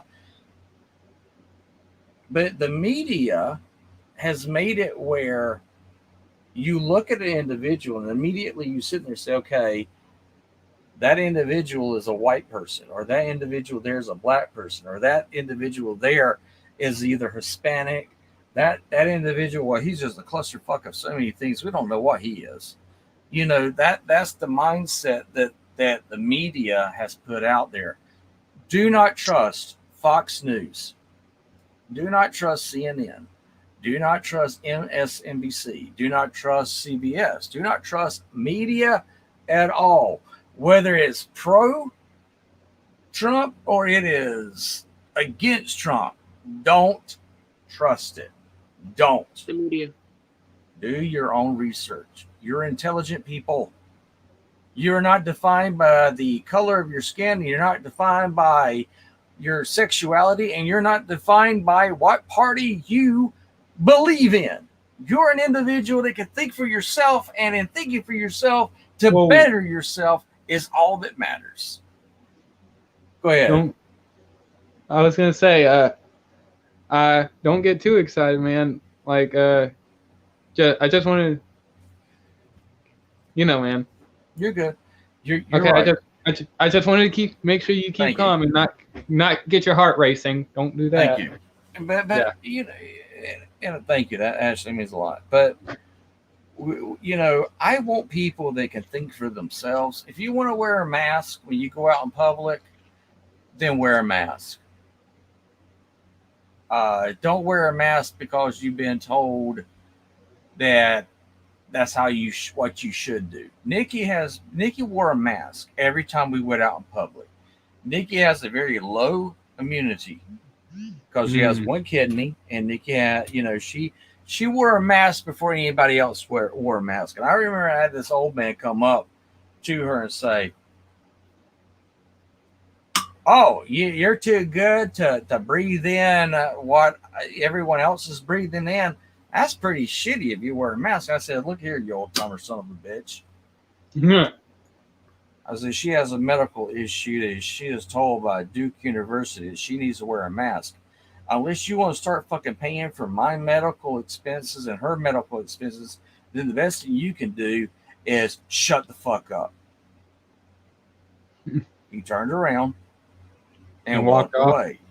Nikki was like her eyes were like deer caught in headlights. She was like, you realize you could be a lot nicer. I said, no, he had no reason to come up to you and say you shouldn't be wearing a mask. Now, I was not wearing a mask. Okay, I wasn't wearing a mask, but he felt the need to say something to her. And I was like, if she chooses for herself to wear that mask, then fuck you. You don't have a right to tell her she can't wear it. At the same time that no one should tell you to wear a mask. If you don't want to wear a mask, don't wear one. Let's just be honest about it. If you feel like medically you want to wear that mask, then wear that mask. Is there any reason, or even if you're a healthy person, do I have to wear the mask going out in public, or? Because I am curious about that. Because believe me, you know about my history and all that stuff regarding my childhood, and there's, I can't hear you. Hey, no here. No hearing. No. I think your mic cut off. You're muted. It says you're muted. Test it out. Y'all hear me? Yes, say something funny. Something funny. With the McDonald's, they didn't have any chicken nuggets. What? I love their chicken nuggets. Oh, their chicken. Oh, man, I haven't eaten nothing. See? And you know what I had to end up with, Ruben? I had to end up with a burger from Wendy's. Not chicken nuggets where you buy the 20-piece chicken nuggets with the hotness and the sweet and sour and sit there and eat it till your heart says, stop before you kill me. I'm like, no, I'm going to have one more. I had to end up with a burger from Wendy's. And we all know that ain't the same flavor as the chicken nuggets and fries from Hell, I still got the McDonald's. coupons with me, man. I haven't eaten anything. I cried. You know what Nikki promised me today? I'm sure Nikki's not feeling good, so she's asleep right now. And I was talking to Lord Starscream. I was like, well, if I stay out here, Nikki's going to keep waking up and say, will you please be quiet? I was like, well, let's do a live stream because Nikki's going to sleep. She promised me McDonald's today. She said, I'm going to take you and let you get you some McDonald's. You're going to sit there and be all happy. You're going to have 2 large fries and 20 nuggets. You're going to be so happy today because you let me get a salad from Wendy's. What did ACP get today? Nothing. Burger. A whole bunch of shit. Nothing. Oh, okay. Then. Well, just stop talking about food, man. I'm still hungry. I'm telling you. And I was Anyway, like, I wanted chicken nuggets today. Nikki says, I can't wake up. I was like, damn it. I can't leave you unless you're dead. I can't kill you because it's against the law for fries and chicken nuggets. And I don't know how her family would have felt about that. Hey, what happened to Nikki? She's no longer with us. That bitch didn't understand. I need to give me some chicken nuggets. I just don't think they would accept that terms of endearment. They would probably throw me under the bus, and next thing you know, ACB would be doing live streams from the government's jail. No, I'm just joking. Anyone out there, I'm joking. I'm absolutely joking. 100%. I'm joking. But no, I did not get to go to Mickey D's. Anyways, as I was saying before you left, since you know about my history and my past and all that stuff, and I don't know if I do have a medical condition or not, or what I have, or if I have a disease I don't know about, and I'm curious. I consider myself a healthy person with a very good immune system, but I wouldn't know that for certain, and I'm curious. Do I have to wear the mask for safety, or I don't know what the word is I'm looking for, but is it necessary? That's all I should. Yeah, I'll say that. Is it? Okay, great question. I'll put it out there the way I look at it. Okay. All right. Nikki has health issues. Yeah. But yet Nikki lives with me. Now, if I go out in public, I will do this. If I go out in public, I will wear a mask as long as I'm not about to pass out from wearing it. Because you're breathing the heat and all that. Yeah, but when I come home, if Nikki didn't leave with me, because Nikki has a very low immune system. If I go out when she's not here and I come back home, well, guess what's going to be waiting for me at the back door? It's going to be first a mask, and then it's going to be hand sanitizer, and then it's going to be me jumping into the shower, taking a bath, taking the clothes I'm wearing, and put them in the wash machine. Why? Because Nikki has a low immunity system. Yeah, because you don't want to get her. Exactly. Now, if Nikki's wearing a mask and we go out in public and I'm not wearing a mask and Nikki's wearing a mask, you know, when we come home, she'll take everything and she'll put it in the washing machine and she'll go do what she's got to do. She'll kind of quarantine herself to make sure she's fine. You know, I'll quarantine myself for a couple of days, make sure I'm fine. And we're fine. But let's just be honest about the mask. Let me tell you what we were told by our doctor from Duke University about wearing a mask. Okay? Mm-hmm. If you wear a mask and you're around people you have no idea who they come in contact with, and you're wearing a mask, well, that's not going to protect you 100%. It's not. You're not going to be protected 100%. Yeah. But at the same token, your odds are better if you wear that mask and the people you're around go and take a bath and they throw their clothes in the wash and then you take your mask off. You do the same. then your odds of not catching anything is a lot better. Okay, yeah, I'll keep that in mind. Okay, so when this was being told from us from Duke, and I was like, well, hey, I have a heart issue. And they were like, look, you have a heart issue. Your immune system, because you had cancer, you have a heart issue, is exactly the same as it would be back when you had cancer at the age of 16. You catch it.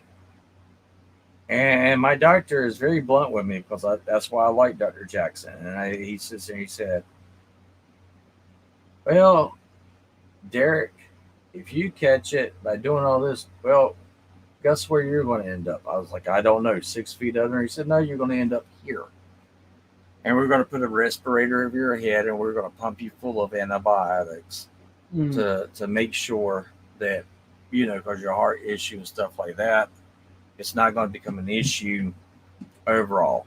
So if you go into a place and you're the only person not wearing a mask, all right, and everybody else in that restaurant, let's call it a restaurant, everyone else in the restaurant, let's say it's Mickey D's, since I love their freaking chicken nuggets and their fries, it's Mickey D's. Everyone else is in that area and they all have this mask over their face. Oh. And they're not breathing out loud, and then you walk in and say, hey, shit fuckers, I ain't got a mask on. Well, if they have a mask on their face, then they should not be in fear that whatever you have, they're going to catch because they're wearing that mask. They've got that protection. Yeah. That reminds me. Yeah. I want to bring up a story that happened in a restaurant. I don't remember which restaurant it was. You think? I think it was I think it might have been a Whataburger. Me, my sister, and my brother-in-law went to Whataburger, and we ordered what we wanted. Then the cashier went behind and says to this one guy, "Put your gloves on," because the guy was handling the food without the gloves. And this was during the whole thing was starting. He was not wearing the gloves. And he was like, hey, put your gloves on. Now, I will agree with the person that told him to put his gloves on. It's just like I took Nikki yesterday. I didn't get to have McDonald's 20-piece nuggets and a large fry. And I cried in my own little corner. But Nikki got food from Wendy's. Now, Nikki got a salad. Now, the salad she got was supposed to have, spicy mustard, spicy ranch dressing be given to it. Yeah. We were in the drive-thru, and I said, "Hey, I'm sorry. My wife doesn't want that spicy ranch. She wants just regular ranch." Well, they gave us our order, and Nikki was going through it, and it was the spicy ranch, and she's like, "I can't eat the spicy ranch." So I said, okay, there's no big deal. We're not that far away from this Wendy's. I go back inside, and I have the 2 packets that they gave Nikki for that spicy ranch. The manager behind the counter had already had and knew it's like he's going to come back because he was very adamant about making sure we gave her regular ranch. And I walked back in, and I was wearing my mask. Okay, I was wearing my mask.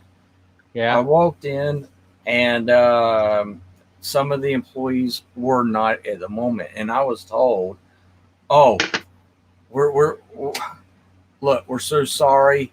This person's not wearing a mask, and they handled your food, but they have told us blah blah blah blah blah blah on where they've been, if they've been out of state and anything like that." And I looked at it. Oh my God. Yeah, and I looked at it and I said, well, to be honest with you, I'm just asking for 2 ranch packets. And she's like, you were on the regular ranch, right? I was like, well, yeah. And she had one in her hand. She says, how many do you want? I said, well, she typically likes 2.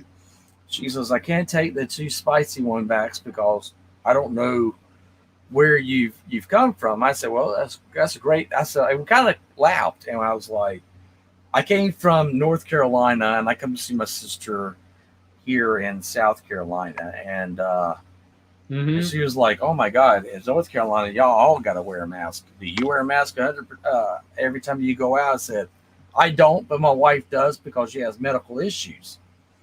And she was like, "So we're good?" And I was like, what do you mean, are we good? I'm like, I'm fine. You gave me the ranch dressing, take it out to my wife. I'm going to tell her to use hand sanitizer and then take her mask off and not put her fingers in her mouth because she knows not to do that shit anyway. Because, hell, she's an adult. Nobody's going to sit there and say, hey, let me put my fingers in my mouth and then lick my fingers without washing them.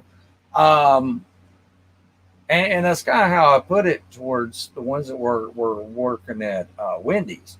But apparently, fast food restaurants in California have been sued because their employees were not wearing masks, gloves, and a hairnet. And they were being sued. They were being sued because of the COVID-19. And a lot of those fast food restaurants that are in those areas are now completely closing down, so you can't go to a fast food restaurant to get your food because those food places are being shut down by California. And I want to say this, man. And I said to her, I said, well, you know, California people are just batshit effing crazy. You know, they'll sue you over the fact that you ordered a hot coffee and you spilt some of that coffee in your lap and you got burnt because it was hot coffee. And they're going to sue you for that shit because they don't got common sense to say, hey, I'm going to order a hot coffee. I'm not going to open up the lid and pour that shit on my crotch. You know, and you know, so the girl that was bad there, the manager, she was cracking up. And I was like, you know how us country people are. It don't matter the color of your skin. We ask you something to be fucking hot, you better be hot. It might be so hot that when I bite that son of a bitch, I get them whips in my mouth from biting it because it's hot. And it says it's hot. Now, if I buy something from you that's supposed to be cold or medium cold or just medium, and it burns the shit out of my mouth, I'm going to come in and slap the motherfucking shit out of you. Why? Because it's false advertisement. But that shit says hot. I should be smart enough to know not to take a big gulp of it because that some bitch might be hotter than I think it should be. And in doing so, you know, and she busted out laughing. She's like, here's your ranch dressing. Thank you so much. She says, you know, you said you weren't from our state. And I was like, I'm not. And I was like, I'm from North Carolina. And she was like, oh my God, everybody in North Carolina's got to be wearing a mask if they're taking a dump or not. And I was like, right? I don't know that you went to the crapper and had a mask on your face as you took a big dump. I don't want to know that. I don't want to think that you're wearing that same damn mask that you went and took a leak in. That's not sanitary. That's just not sanitary at all. Zilch. Zero. It's not. It's not. What were you going to say, Ruben? I'm sorry. Were you about to say something? I'm about to say, stop talking about food, please. But hang on. Do you want some food that is put into the dark chocolate of my anus? Oh my God! I will tell you right now, it is so salty. Oh God! Did you choke? I think you had him choke on his food. Oh my God! You didn't choke on. Sometimes it might even have nuts in it. Oh my God, Ruben! Shut your foot up! I don't want to spill my food. You goddamn food in the rack. What? He choked on his food. I almost about to spit out my milk. You goddammit! Don't spit on your figures. Don't spit on your figures. Oh, here he comes again. I am your Megatron, and we're going to deal with Uranus. Megatron, go fuck yourself. Nobody loves you, man. Go. All right, so. Oh, hey, don't make me spit out my goddamn milk, damn it. Hey, While I'm thinking about it, so I don't forget. Sorry, Lord Soldier, I don't mean to cut you off. Go ahead. Nikki was like, okay, we're not doing anything Thursday. So if we're not doing anything Thursday, if you want your sister's able to join us next week, not this week, but next week. You can try. That's the issue. What's going on with that? Her job. Oh, speaking of that, bro, sorry to cut you off, man. You want to ask how his family? Never mind. I was going to ask if Ruben wants to say how his family's doing or something like that. If you didn't get that already. I think you guys already did, but like I said, my mom is still coughing. My dad's the same thing. Right. I'm feeling better, but I'm bored, pissed off, and annoyed. Now, I know you said a lot with the coughing, and you don't have to share a whole bunch. Other than with the coughing, have any of y'all had a temperature yet? I already checked mine about yesterday. Okay. Keep me up. Yeah, keep me updated on that, and send it to me in Discord as a private chat, so not everybody is seeing all your stuff. But yeah, keep me updated on that. Real quick before we get back on topic, every time I go to a fast food or a restaurant, like to order a burger or something like that, I'm sure everyone's gonna complain about this too. Like, some people some of the employees, depending what kind of employee you're dealing with, if you get an order, they'll that's you, yeah. Why are we still talking about food? Oh boy, look at this, Ruben. Hey, what the fuck are you doing, boy? He wants a burger. I was going to give him a burger. I was like, let me see if I can get it. There we go. Oh, quit picking your nose, goddammit. That's my job. No, that's your job. Yes. Hey, anyways, I'm just saying. That's how every I fry time them up there, Lord Searchscreen. That's how I fry them up. There's that, and you get a side cheese, some cheese, and two buns, and French frackies. French frackies. French frackies. Not French fries, but French frackies. But no, go ahead. Go ahead. What you were saying. I'm sorry. Anyway, it's all right, man. It was funny. Like I said, some of the employees that if you go to a restaurant or something like that and you go to order a hamburger or something like that, whatever, they'll open up the burger and for some reason you do like, I guess they do that to certain bad employees or not customers. Go ahead. No, you were going to say something. No. You hit a nail on the head. Okay, let me share this with you. And I did this on my TikTok. I want two number 9, a number 9 large. Oh, yeah. Forgot the rest of the line. Hang on. Oh, yeah, that's from GTA San Andreas. Oh, I have a number 9.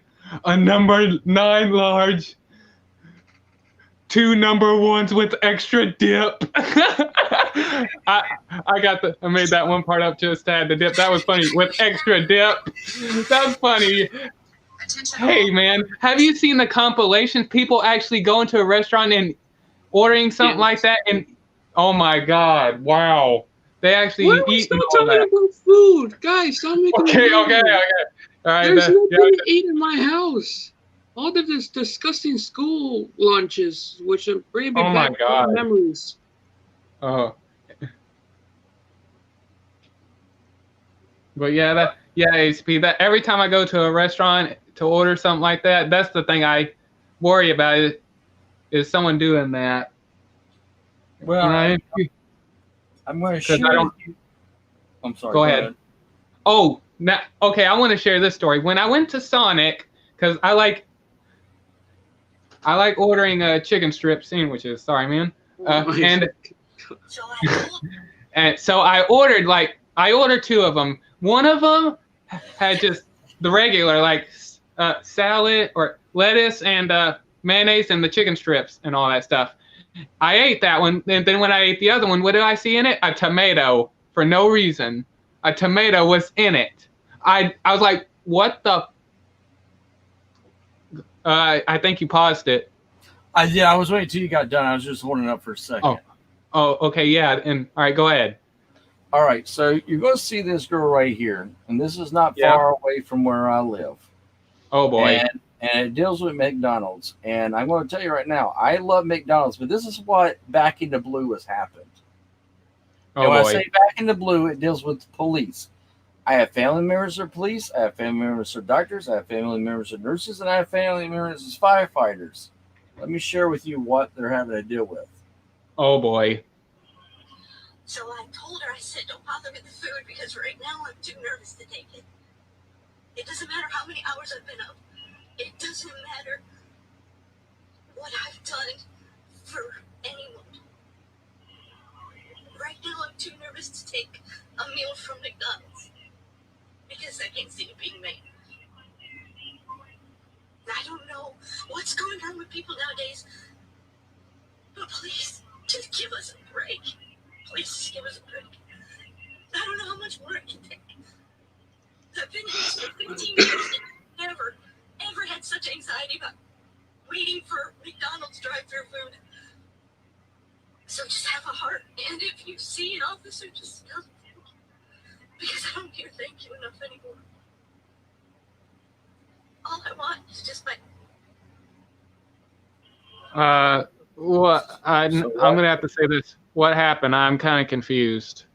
What she was trying to say. She went to go to an order at a McDonald's. It's not far from here. They went to a McDonald's to get some food. Mhm. And I don't want to get political. Everyone knows how I feel about that side of it with this content. So I'm not going to get political. I'm not going to say the organization that told the employees to do this. But what we were dealing with, where I wasn't far from it, the McDonald's people were taking their fingernails and put it into their sandwiches. No. Or they were taking other substances like this that could look like mayonnaise. Yeah. Oh my god. And putting that in the mayonnaise in their sandwiches. Oh my god. Ugh. No. Or pesticide objects such as poisons. Oh my god. That's nasty. Yeah, I'm just saying. To the point where there was a notice that went out and said we have this exponent officers.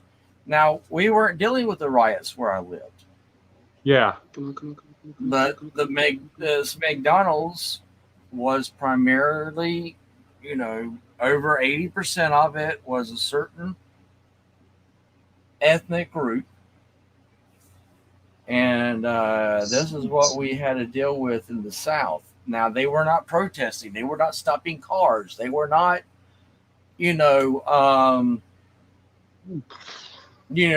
peacefully protesting. They were doing this to people's foods when they found out that they were either officers, medics, firefighters. That we're doing that? That's who they would do it to. Oh. God damn. Guys, I know this is a bad moment, but I got some bad news. Oh boy. What is it? I'm now most wanted on Apex, and I'm scared. I hope they're gonna hunt you. I've already been most wanted about 2 rounds ago. Hey, go ahead, ACB. I'm gonna go to Apex and I'm gonna hunt you down to get that bounty. Your ass Oh, see you up there, you goddamn two-legged rat. You can't even find me. I'm the Revenant. You're mine. When I hunt you down, I dare you to find me, you goddamn bastard.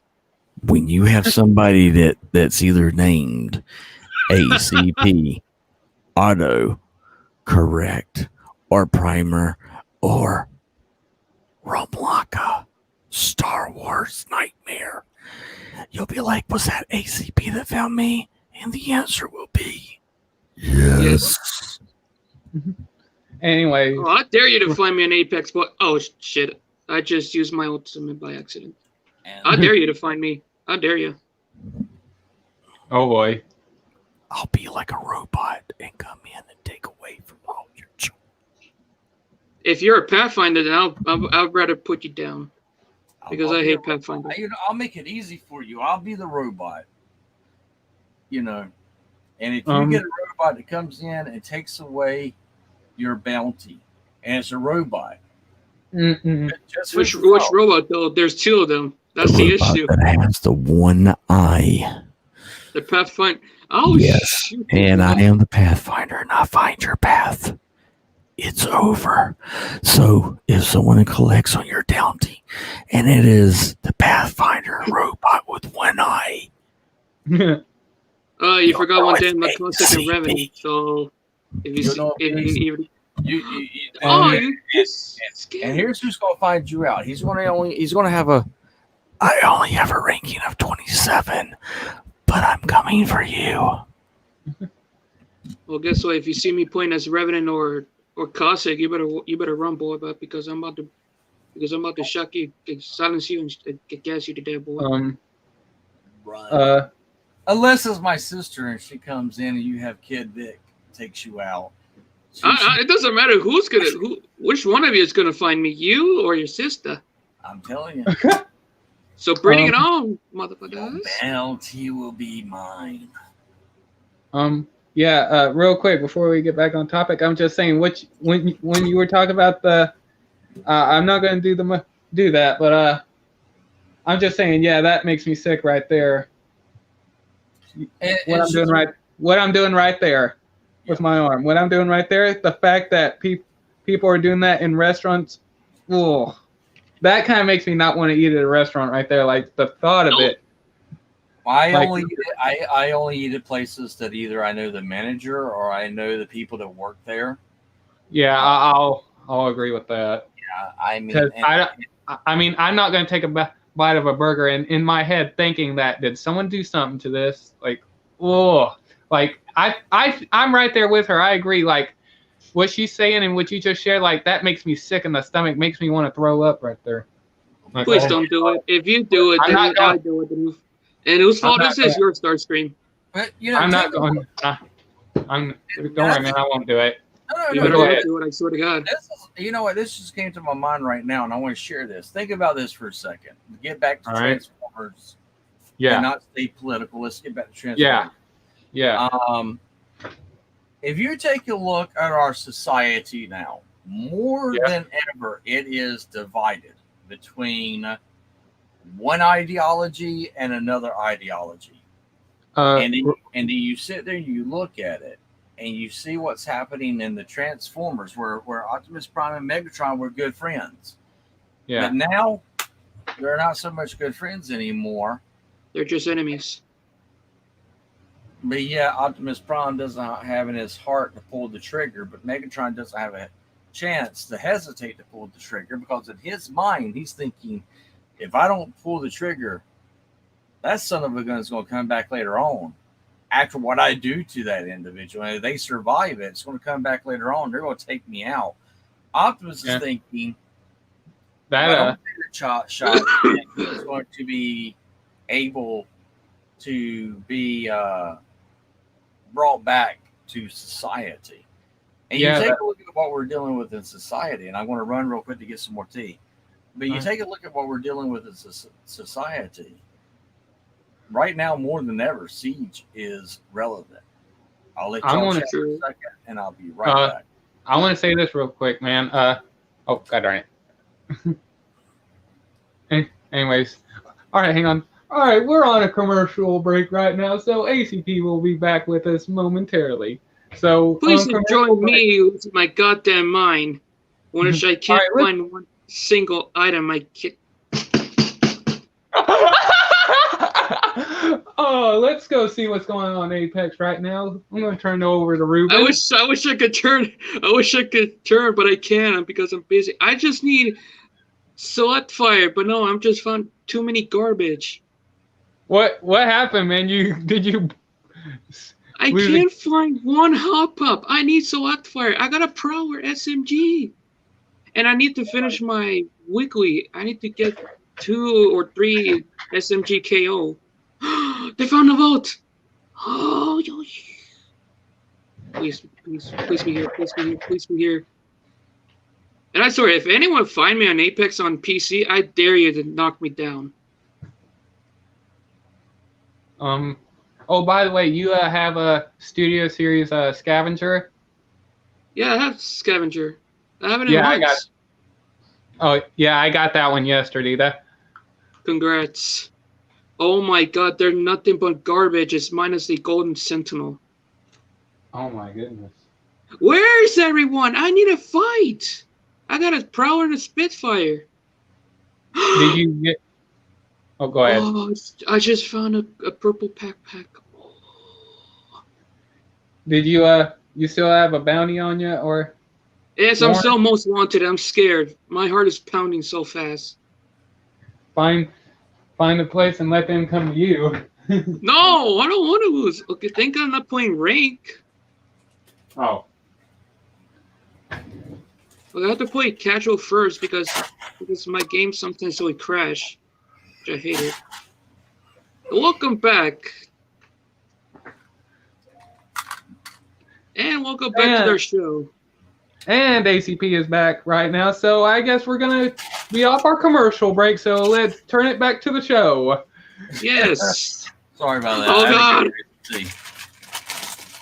All right. Hey, I was going to say, before you left, since Hotlink was in the Siege series, haven't you noticed something about Hotlink? I feel like he's cannon fodder. Like every I see the same color Tetrajet that looks like Hotlink, and either getting shot down by Chromia or sliced in half by or get the nose cone sliced off by Jetfire.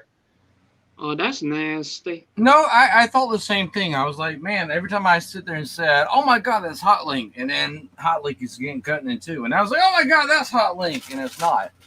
Oh, God. Now I remember. Hotlink did get included and Nikki looked this up because she was like, who is Hotlink? I was like, well, Hotlink is the one that we got from the Walmart. Yeah. Exclusive. and haven't you? And she lit it up. You have a scene where Starscream is now the leader of the Seekers. Yeah. And you have Thundercracker, and you have a purple colored Seeker. And also, immediately you're thinking that's Skywarp. No, Skywarp's been killed because Starscream said so. He's been killed. That's Hotlink. Hotlink is the one that's standing where you have Starscream, Thundercracker, and then you have a purple Seeker. And also Hotlink, and then you have Acid Storm and so on. We don't see Nova Storm, and we don't see Ion Nova Storm. I think you get to see Nova Storm, but I think he has a blue piece on his chest. Or no, I think I have to go back and rewatch it. But wait, is it the same color scheme like the figure?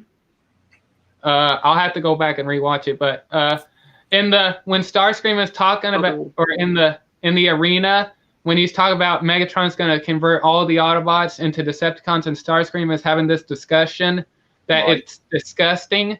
Before Jetfire shows up, you pan down, you see some Seekers. You see Thundercracker, Skywarp, and Hotlink. And as you pan to the other side, you see a black. Oh, hang on. You see a black Seeker that has a bit of yellow on him, and I don't know who that Seeker is because he was never mentioned. Background Seeker. Yeah, because there's a lot of Seekers, and you get to see a lot of reflectors. Yeah, like from the Bumblebee movie. Yeah. What now? Bumblebee movie? I was saying you get to see a lot of reflectors that are like drones, and as I was saying, as you pan to the side from looking at Skywarp, Thundercracker, and Hotlink, as Starscream is talking about what the Autobot thing, as you pan, you get to see a black Seeker with a bit of yellow on him. That's never mentioned by name. Well, I mean, you take a look at Cog. Take a look at Cog. I mean, you got a blue Cog, a red Cog, a yellow Cog, a green Cog. Yeah. Cog is just An army of Cog, man. And by the way, I want to point out the characters. Some of the characters you don't see. I'm probably going to miss out some of them. Okay, you don't see Crosshairs.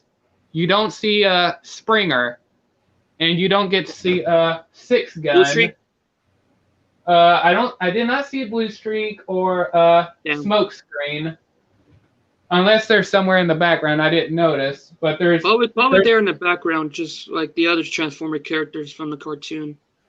Yeah, and oh god. And for the Decepticons, the only two I can think of, or the only ones I can think of, is you don't get to see Brunt or Eight Face. Well, they're not necessarily for this Siege line, though.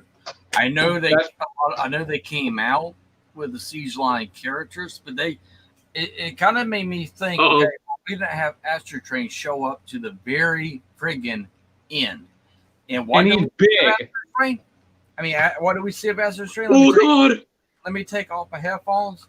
All you see, guys, I've been seen. We've been spotted. Hold on, man. He doesn't say anything, he doesn't do anything. He's just up into the sky. So characters like that, I was thinking, all right. So, Eight Face. Oh God! Yes, dear. What you want me to tell you about now? We've been spotted. Oh Jesus, Lordy! Oh Lordy! I need the GTFO. Jesus, need to smack it down on his candy. What? No, please. Let him be boom. Gone. And Ruben knows. Ruben knows not to be playing games while I'm doing a live. Oh, jeez. With you. That's what you get right there. God has.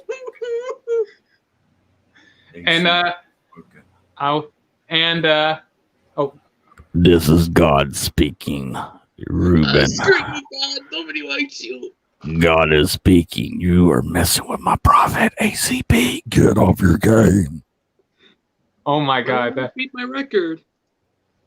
Hey, we don't get to see the Battle Masters, but the only ones that are Battle Masters that was labeled as Battle Masters, Battle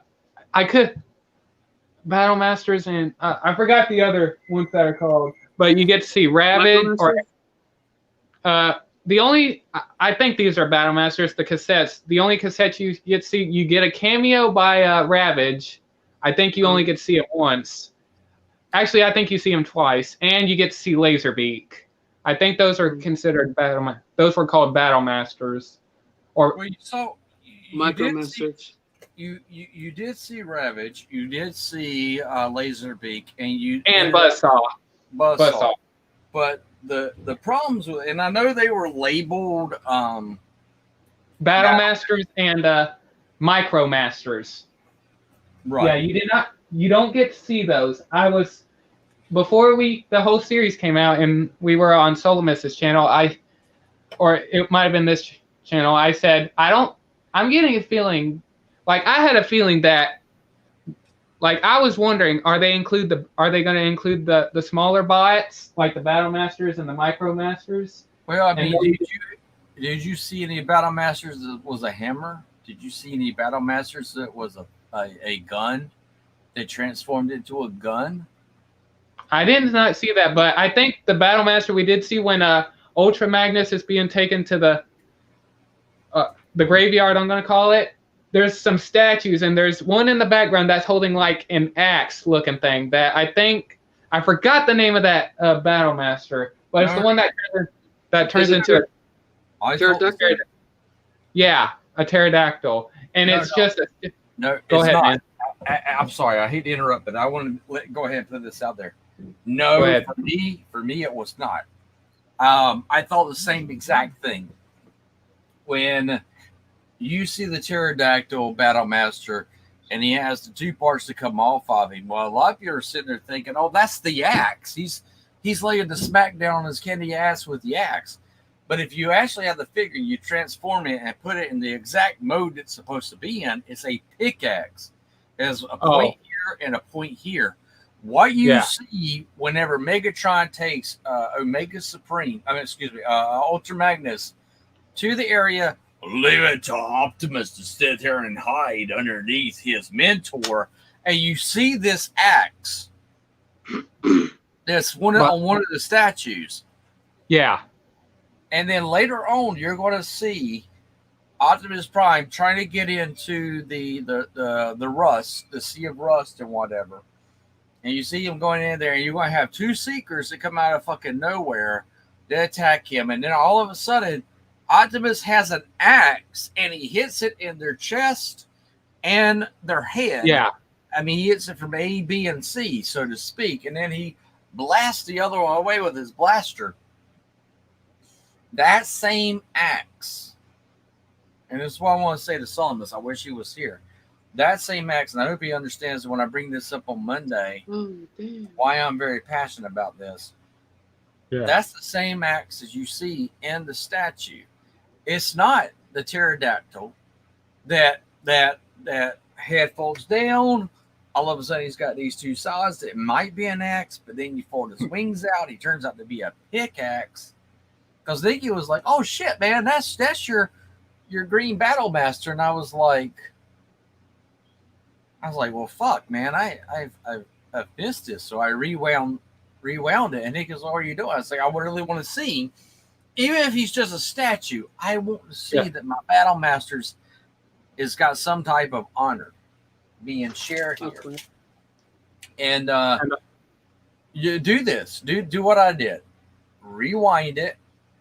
And then you're going to see the statue, and you're going to be like, well, fucking shit. That's the exact same axe that Optimus Prime puts into two Seekers. And granted, they're not Seekers that have any names or reconciliation. But quick question. That one particular scene appears in the trailer that actually had the release date. You want me to show the picture of the axe? It's in the trailer. I just want to show it. As long as I don't have sound, you're more than welcome to, my man. Okay. All right. Here's the scene right here. This axe right here. Yeah. Let me hide my light. I mean, it looks like it could possibly be, but I mean, if you later on look at what Optimus axe is, that he like lands into them, those two axes are almost the same, identical. I might be wrong, and if I am, I apologize. But I think that we're not seeing any more Battle Masters that we thought we were going to get. I think the Battle Masters and the Micro Masters was just for the play value kind of thing, like a gimmick. There we go. Yeah, it was the gimmick of the line. Okay. But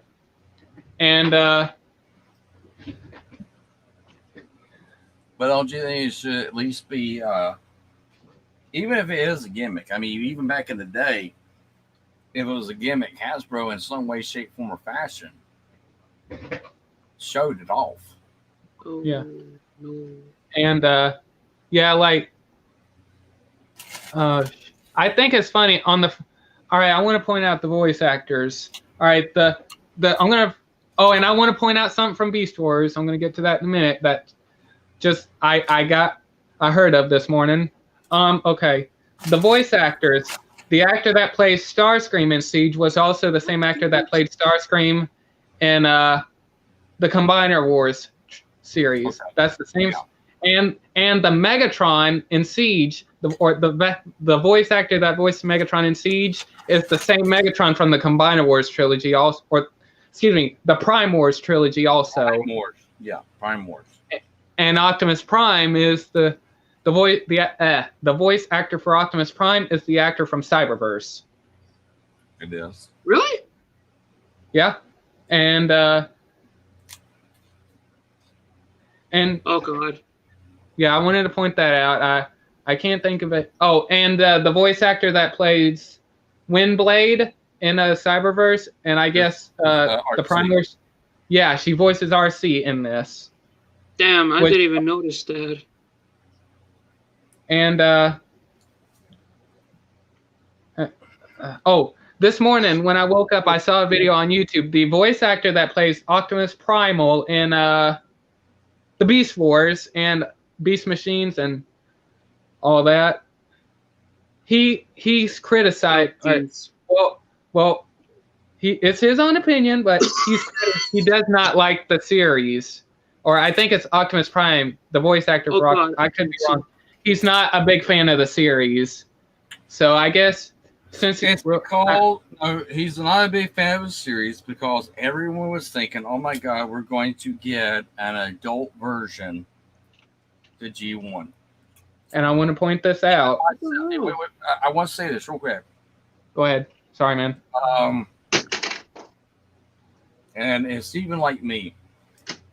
After watching a lot of it, I was like, okay, I didn't pay attention to the rating that Netflix was putting with this. And then I looked at the rating that Netflix put with it, and I was like, I was wondering why we didn't hear more curse words and stuff and adult subject matter. Yeah. Because that's the way that Netflix was gearing it. That Netflix was gearing it that you got Cyberverse, so you don't need a young 7 with Siege. And then they did it that way, and they edited. I mean, Netflix edited shit. I mean, the purity shit out of this. And the reason why Netflix did that was because they were like, oh, the toy line is 8 years old or older? Yeah. Oh, wait a second. How can we, and Hasbro was like, well, that's how we do all our toy areas. And Netflix was like, well, if you geared it to a younger audience and you didn't tell us so, we've got to edit the shit out of this stuff. And that's what ended up happening. And it wasn't bad. It was not bad in any least. It wasn't until after I watched 6 episodes that I went to the second one, and I was like, well, there's no profanity, and you're not really seeing literally, someone's spark being ripped out of them like I thought we would see. Even when you had Moonracer die, she didn't die a death that sat there and said, oh shit, her spark got ripped out of her. No, she got her limbs pulled off of her, and she was left as a husk. And then when you look at that, you're like, oh, okay, well, now that makes sense why it's NY7, Yeah. I had 3 things to point out, and until the others come back to me. Oh, the first one, the voice actor that plays Optimus Primal in Beast Wars, we all know since he's not a big fan of the series, we all know in Kingdom he won't be voicing Optimus Primal unless they come, I don't know. And I guess negotiations or something. But so far, I know he ain't, since he ain't a big. Go ahead. No, the only reason why he's doing that, and I'm going to tell you exactly what that means. I had 2 things. Okay. And I want you to share that, but I want to make sure people understand. All right. When it comes to the logistics of understanding, okay. He's sitting there and making a platform saying, hey, I really don't know if that's how I think the Optimus Primal should really be treated. I don't feel like that's really keeping with the character. But, hey, y'all do what you want to do. And then that means is in negotiations, Hasbro's like, well, fucking shit. If we don't get him as a voice actor, then people are going to look and say, that's not my Beast Wars. That's not Optimus Primal. Yeah. That's not my Beast Wars. So, what he's done is this is what people need to understand. What he's done is that he sat there and said, okay, they're going to capitalize on a character that I voice act, back in the late 1990s. And they're wanting to have that to be in continuity with their new drive. Well, I really ain't done shit in a while, but they know they got to have my voice acting for that character. If not, then people are going to look at it and be like, "Oh, it's not the same thing. It's different. It doesn't matter." And so with that's what I think he's doing. He's holding out for a bigger payday. Yeah, and the second thing is when Optimus Prime goes to talk to the Guardians, and this was something I speculated on. I think it was on Solomus's channel. I said, I wonder if we're gonna get the Guardians in here. Like, I mean, the Omega Supreme figure, you could easily repaint it like white and blue and all that stuff. And you get to see three. Oh, when Optimus said he's gonna go talk to the Guardians, when he goes to the place, you hear boom, boom, and all of a sudden coming out of the fog, you see 3 Guardians. And you don't get to see the colors. Then when they say they're not gonna help in this conflict or help in this war, Optimus Prime leaves. And when you pan away from Optimus, and when you pan up and you to the building and on the side, you get to see 1 Guardian standing there. In my head, that's Omega Supreme. He's thinking, like, because later on when Omega Supreme shows up, Megatron says, Omega Supreme, so the Guardians have chosen a side in this conflict. And Omega Supreme says, my actions are my own actions. So that was probably Omega Supreme right there in that one shot. But I think it's cool that, I forgot what I was going to say, but yeah, I think it's cool that Omega Supreme showed up for the final battle to lend a hand. But yeah, that fact that you get him to disappear when it explodes. Yeah, that I am curious. And them died. Well, that's strictly right. G1. Yeah. Where you have him in stasis also, and later found that Omega Supreme's also on Earth. That also, I want to. Oh, go ahead. Oh, I was going to say, when Omega Supreme is on the space bridge platform, and whenever the arc goes into the space bridge and boom, an explosion happens and fade to white. Then later on, when you pan away and it's daylight, it looks like the whole thing is in the air. So my guess is Omega Supreme somehow had I'm going to say thrusters or something like that to get himself up there to hold his position. And then later on, when the space bridge goes away, something happened during the explosion because he was right there next to the space bridge.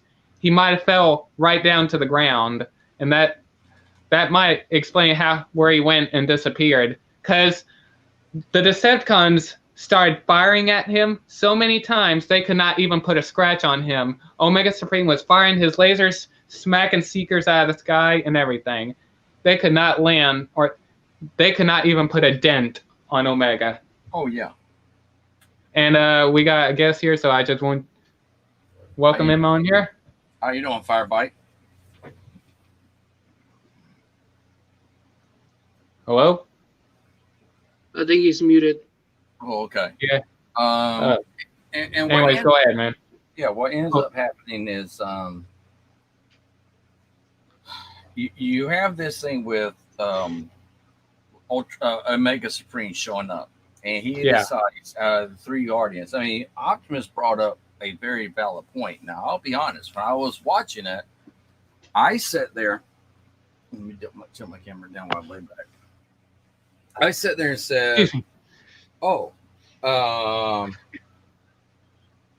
the Supremes, the Guardians. Well, they're not going to get involved because, well, they know where the Allspark is." And also, Optimus. Go ahead, man. Oh, okay. And with I was thinking, okay, they already know where the Allspark is, so they're not thinking this is a threat. There's no big deal, because they're the Guardians of the Allspark, and there's no way Megatron can find it to use it against Cybertron. Yeah. But then you all of a sudden you have where it's not Megatron that finds out where the Allspark is. It's Optimus Prime. He puts it together, and he not only risks the fact of going to, and see, that's the thing I tell people, like I was telling Nick, you take a look at Cyberverse, and you take a look at the Rust, and you see what happened to Blur, who was one of the fastest Autobots ever to exist. He barely gets touched by the Rust, and in Cyberverse, he dies.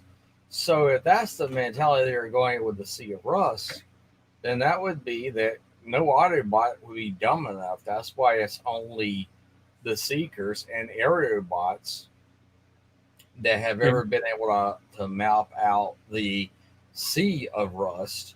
Yeah. Those Autobots are not able to fly. They're not able to drive out there. And I thought that was what was so important about Jetfire showing up saying, yeah, we do this, we've mapped it, we've done this. Because when you take a look at the Autobots, he is the first Aerobot that actually agrees with the Autobots. Everyone else is either a flight or military type character in the Decepticons. And so, you know, when you have this happening, this opens up the fact of saying, okay, that's how they're able to get it and not go across the sea. And that's why, you know, the Guardians sit there and go, well, there's no way an Autobot would ever risk their life to try and go out for something that they could never obtain. And they thought it was a myth. Yeah, and then you have Omega Supreme is like, well, shit, they just got it, and they're taking that shit to the battlefield. I've got to make a choice, and I do this against my brothers. This is the same thing that I saw when I used to read, when I read Marvel Comics. You had characters that were called the Watchers, and those characters sat back and they watched. They never intervened. They never did anything. And then you have one of the Watchers, which is, I hope I ain't butcher his name, which is called Wugo. He decides, I don't want to see this Earth be destroyed as all these endless possibilities have been destroyed by Galactus. And he sits there and he tells the Fantastic Four what they can do to fight against the Watchers and fight against this entity with the Silver Surfer and Galactus. From thank you so much, from eating their planet.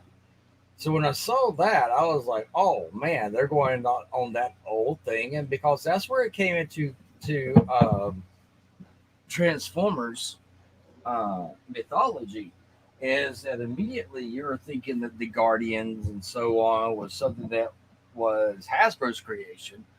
No, that actually comes from G1. That comes from Marvel. Wait, the Guardians? I thought they were in the Orion Pax episode. They were also with the origins of how they're used. Actually, mirrors a lot with the Marvel Comics, which was the Guardians are also like the Watchers that the Marvel.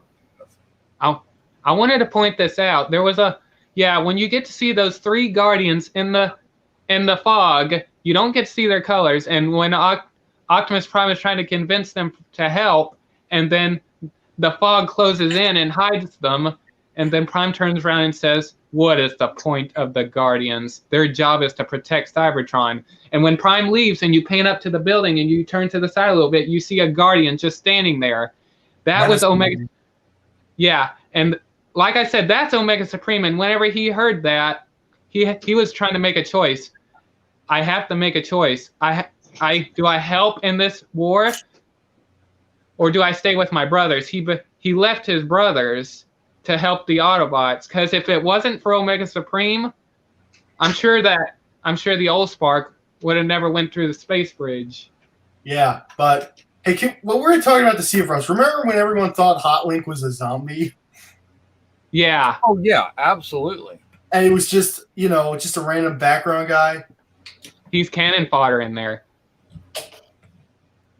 That's a funny name for wouldn't it be a stupid name to give a Transformer? Cannon fodder? No, I'm just saying, stupid as Double Cross. Double Cross, yeah, exactly. It's like naming an Autobot, shoot Optimus in the back. Okay, prowl, grapple, hoist, inferno, shoot Optimus in the back with me, Optimus Prime. Well, I do have this question, because this is something that's been on my mind. I was going to bring this up on Monday, but I'll bring it up now. how do you feel about all the different Transformers, but having the exact same alt mode, where it was blue, green, yellow? They've had it since animated. And Okay. G1. Yeah. Well, take And a I look also- at cog.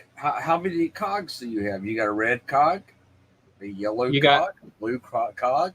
Cog gets You out got- his body almost shot off. But yeah, Well, in animated, they stated that Wasp and Bumblebee were chosen from the same protoform mold. And Cliff Jumper. And a bunch of Renobots. Yeah. Cap, I think. And I also want to bring this up. Like, I think there is this my own Same guess right line here. with Ratchet and Yeah. And this is just my guess. Like, here's the reason why I think they used Cog, Impactor, Sideswipe, and Ironhide and Ratchet. Like, I'm Save sure if money. you used, huh? to save money. Yeah, and also like if someone like saw a different character, I guess someone would want a figure of that one back or a figure of that character or something like that. But yeah, to save money. Yeah, but yeah, to save money. Yeah, like you.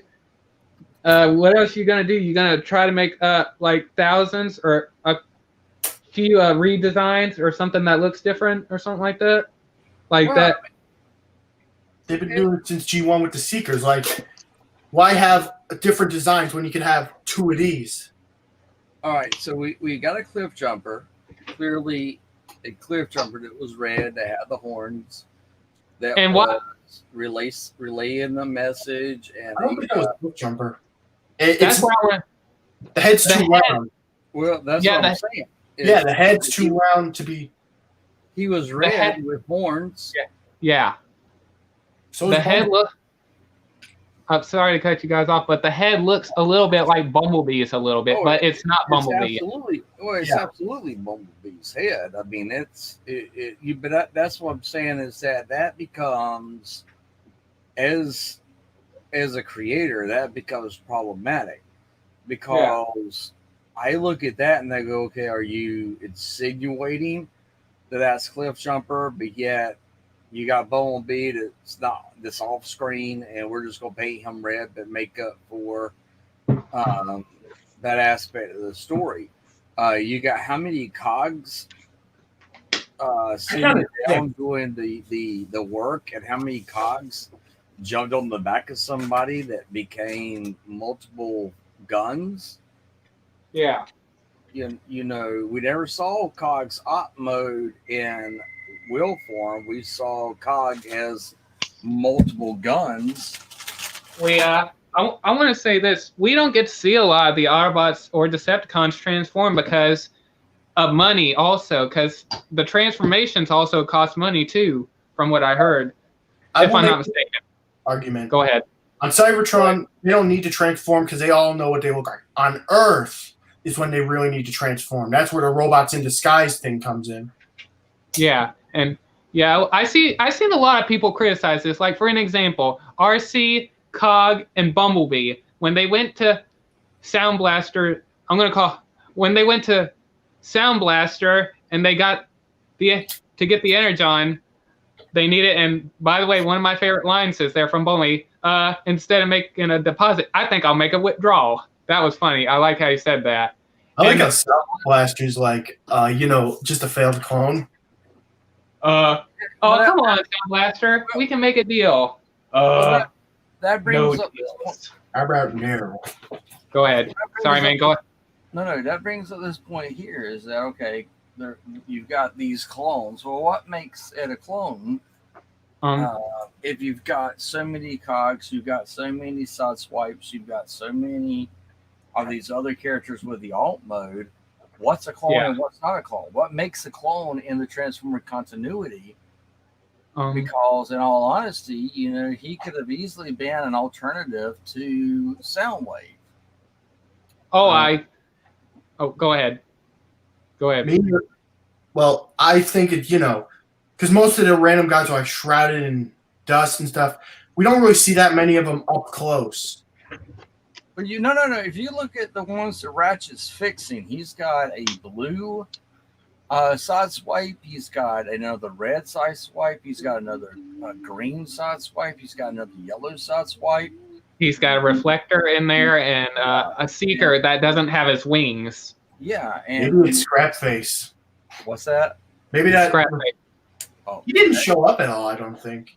There were He might have been. yeah. Scrap Face could have. I think Scrap Face might have been just like a zombie character because there were. That's just my guess.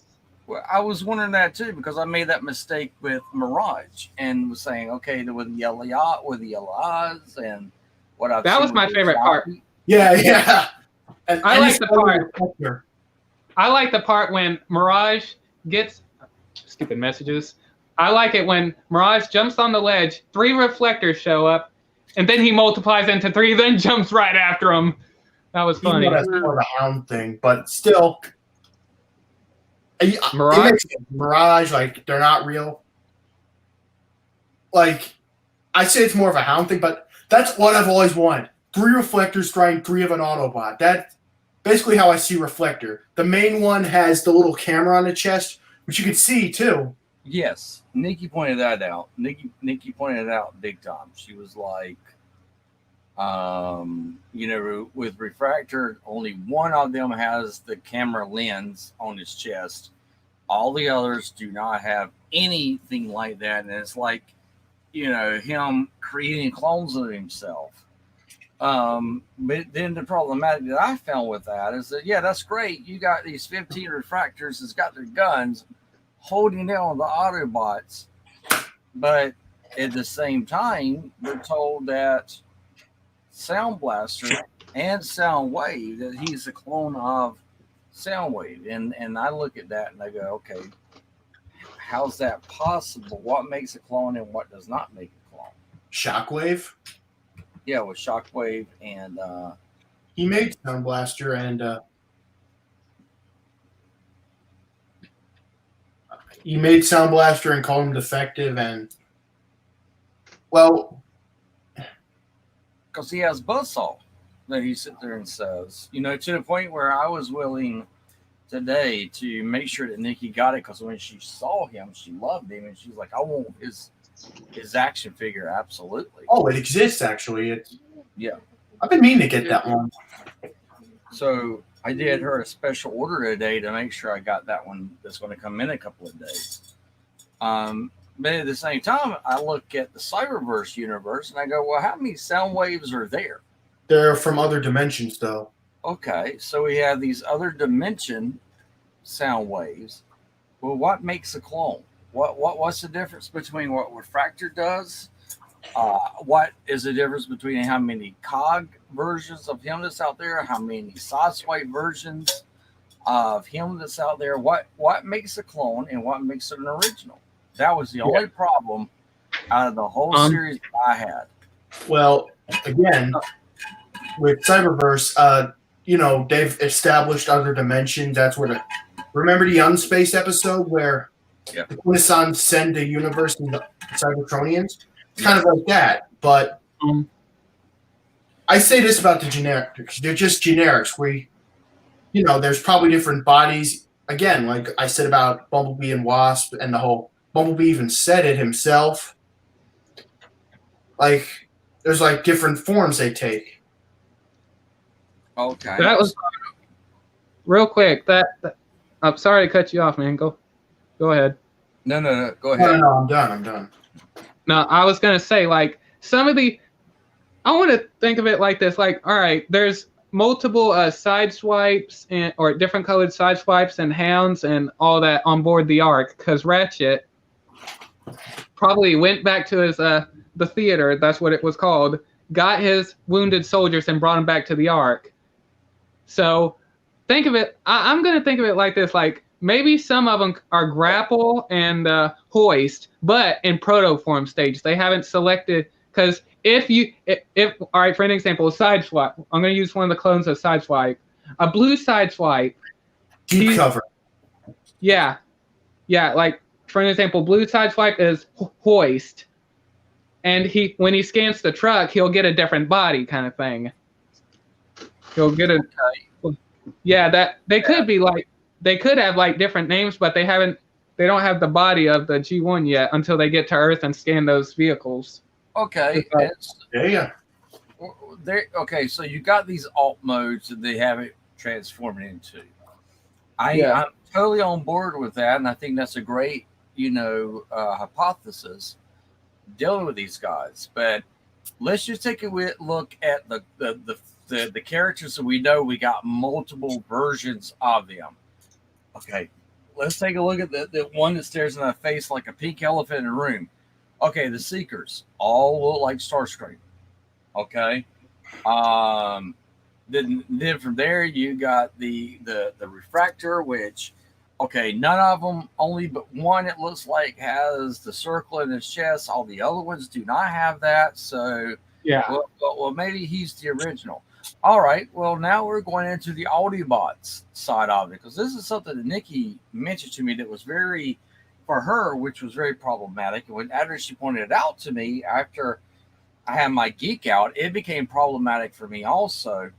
And that was, we now got these zombie-looking characters that's coming out, and they're looking to get the Allspark. Well, how many of them look like Ratchet and Ironhide? I was like, oh, wow. And then she's like, I'm going to throw you a curveball, because I know you didn't notice that. How many of them look like one of your favorite characters, Red Alert and Sideswipe? And I was like, shit. And Prowl. And then there was also a couple that looked like Prowl also, and Barricade. And Blue Streak. And Blue, yeah. Yeah. So you're taking a look, the Autobots, how these different factions.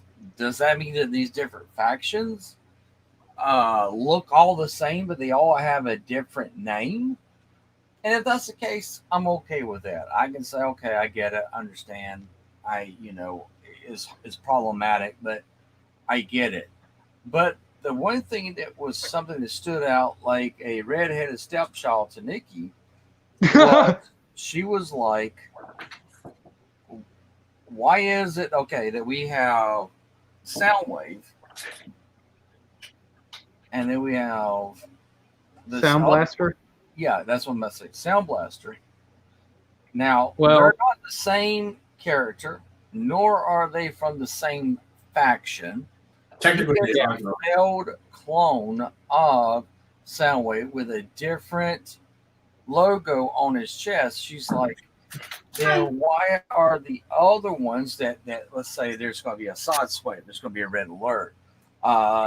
We might even get a, Sun Chaser or something else out of that. And mode. What makes the difference between that and a clone? Real quick. What's that? Real quick. Oh, I was going to say, real quick, you want me to point something out about Sound Blaster? No, yeah. Go right ahead, man. Okay, there. Well, look, I could be wrong. There could be others, but I'm going from the shows. And if I'm not mistaken, Sound Blaster did appear in Transformers Animated, but I'm skipping that one for. Okay, I'm going to skip that one. But Sound Blaster in G1, the way he came about is if I'm not mistaken, correct me if I'm wrong, ACP. Soundwave and Blaster died together, and then his minions brought him back into Sound Blaster. Okay. And then in Siege we get a different this is Soundwave's brother right here.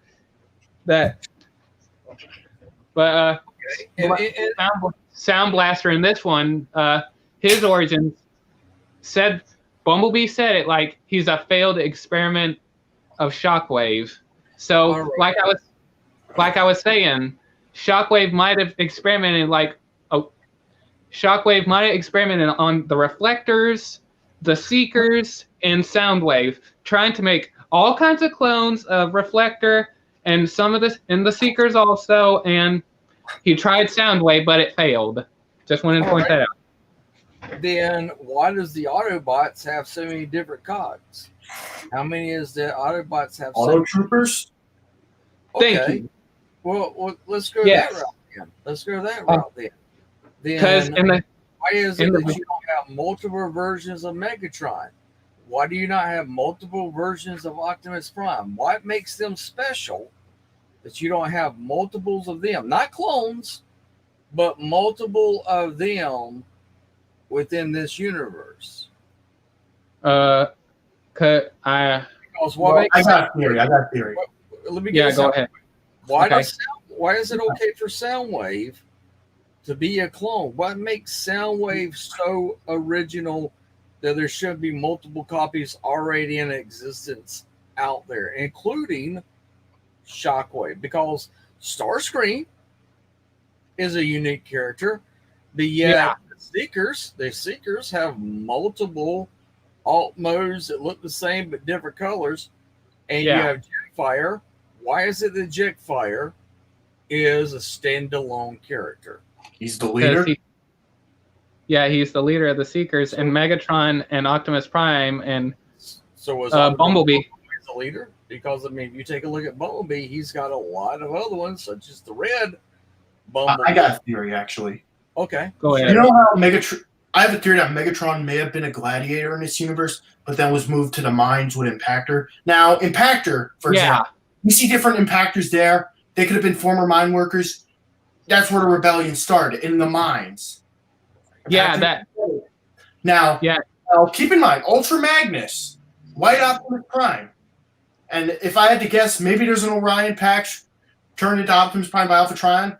And going what I said earlier about Dion being Ultra Magnus, how do we not know that to make up for Optimus having the Matrix, the Alpha Trion protocol also bestowed upon the armor? No. You actually that absolutely that's something I kind of pointed out earlier in our episode tonight, is that And we also- saw Ultra Magnus and he was the way he was, and maybe his alt mode, which is the white, what I call the albino Prime, was really what he really looked like. He just had the other layers added on to him, because And him and also- Optimus looked the same. I said that, and that's what I was saying early on. The problem that I'm seeing is that that this story arc that they've wrote themselves in a corner is they've got to explain, okay, well, why don't we have someone else that's like Optimus Prime show up, and let's say he decides to say, I don't agree with Optimus Prime, I'm going to become Nemesis Prime. And then you have a Megatron, let's say, that shows up and says, hey, he's from my same category that I'm from, but I don't agree with his ideology, and I'm going to be called Galvatron. Or Megaplex. Or Megaplex, yes. Megaplex is a clone, though. Yeah. Megatron X. That's the question that comes into mind, is that what justifies a clone, and what justifies a transformer sentient being? The clones weren't made the same way. But if you take a look, let's say you got all these side swaps. You got the red one, you got Red Alert, you got the blue one that was in the cartoon, you got the yellow one, you got the green one, and then you flip the script and you say, okay, I've got Refractor, and I've got Refractor this exact same color, Refractor the exact same color, Refractor the same color, and there's 15 of them. Well, those are kind of like the Viacons. Okay. Okay. I mean, that fits in with the thing of saying, okay, explaining why there's multiple of them. Okay, so if that's the case, then why is the alt mode and why is Prowl and Barricade are exactly from the same group, from the same mold? One decides to become a Decepticon, the other one decides to become an Autobot. But if you look Differing ideals. What's that? Differing ideals. Going back to my animated, what I said when Bumblebee said, we're from the same protoform mold. That's neat. And also, And Wasp replies by saying it's not how you're forged, it's who you know. yeah. And also, both Barricade and Prowl are officers too. They could have been part of the same police force, but the ideals. I feel like that's the big thing. Yeah, like for an example, like Prowl is the normal police officer, and the and Barricade is like the SWAT type character because he has the black paint scheme. He could be like the SWAT character, for an example. All Like right. so, we got a regular cop and a SWAT officer. Good cop, bad cop. I can throw this Yeah. out there. I 5 versus 5. Black, white. all right. I dated twins. All There's right. only blue streak. What, you know, one girl's name was one name, the other girl's name was the other name, but you know, And also, when you got to do them intimately, their personalities were different, but all the qualities were the same. I guess that's where I'm coming from because you know I'm looking at someone I've actually dated a twin, and you know, twin girls. Matter of fact, Nikki's a twin, but she has a twin brother. I didn't date him because God help, that's ugly. But you know, with that, I'm looking and I'm going, okay, you know, I dated Chandler and I dated her, and I'm like, is there a difference between her and her sister? That's what's on problematic for me because, well, yeah, you know, I could tell the difference between them even though they were identical twins, and I get the thing that you're dealing with different ideology. But the question I'm trying to ask is, what's the difference between the exact same looking character, but one is that's just how they came out, that they're twins, and then you clone one of the twins and you say, hey, we got triplets now, but yet that triplet was not grown or raised within the same environment. That's the problem I have with clones in Transformers. Because for me, all these characters ended up being clones. They all share one spark. This is probably a stupid theory, but I think this was in one of the Transformers episodes or one of the video games. I can't remember, but what I don't know what it was, but it was spoken that some of the some of the Autobots came off a manufacturing line or something like that. And like, for an example, I'm going to use this phone here. Like, okay, phones come off a manufacturing line and they can come in different colors also. So maybe like the Sideswipe came off a manufacturing line and they like made multiple of him or something like that. Same with Megatron. And and With the whole gladiator thing. Well, I mean, how Did they- all of a sudden they come out in the second season and they have let's say, a Megatron, and he's green and purple, and yet he's friends with Optimus Prime. Will y'all be okay with that? That shattered glass Megatron. Exactly, but he'd be an Autobot. there's and also real quick, because I did catch this in the series, did they change like the origins, like for an example of Megatron? Like, okay, Megatron was a gladiator, and from what I heard, Impactor and Megatron worked in the mines and all that stuff. Because they all worked in the mines together. They got rid of the gladiator aspect of it. And also that came from the IDW comics. They got rid of it, but they all rallied together because Megatron viewed the ideology they wanted to follow. Yeah, and also, I'm sure that's what got Megatron on the course that he was, because he also did say, I could get the line wrong, but when Megatron was telling about, or actually it could have been Impactor, telling about what happened in the mines and all that stuff, and he said, while we were I think they said slaves. We were slaves in the mines, while you Autobots did nothing to help us. Okay. They were essentially fat and sassy on everything that was being given to them. Maybe the current Prime was Sentinel. What's that? I said maybe the current Prime was Sentinel. Sentinel Prime. Like an anime, remember? Yeah. Oh, yeah. Oh, yeah. But what you end up having is, you know, Optimus sister says, yes, you're right, we did. But yet you and I agreed in the uprising against our oppressors. And also, I think it was pretty interesting, like at the beginning of the first episode, when Prime and Megatron have their fight, Prime gets beaten down, and then Megatron says as he's beating him down that he is not ready for this. But as he calls him slow. I mean, he literally calls him slow. I mean, he's calling him, and it does not mean in any way, shape, form, or fashion to be insulting to any type of person. But when he calls him slow, it's very much emphasized you're a retard. That's how he views him.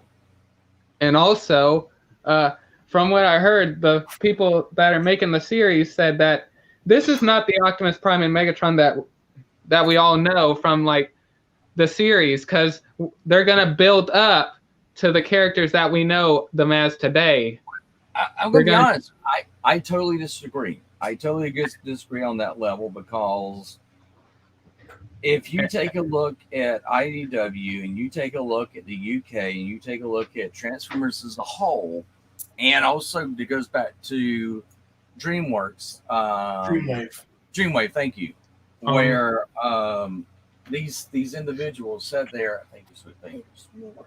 I wanted to point this out. Oh, go ahead.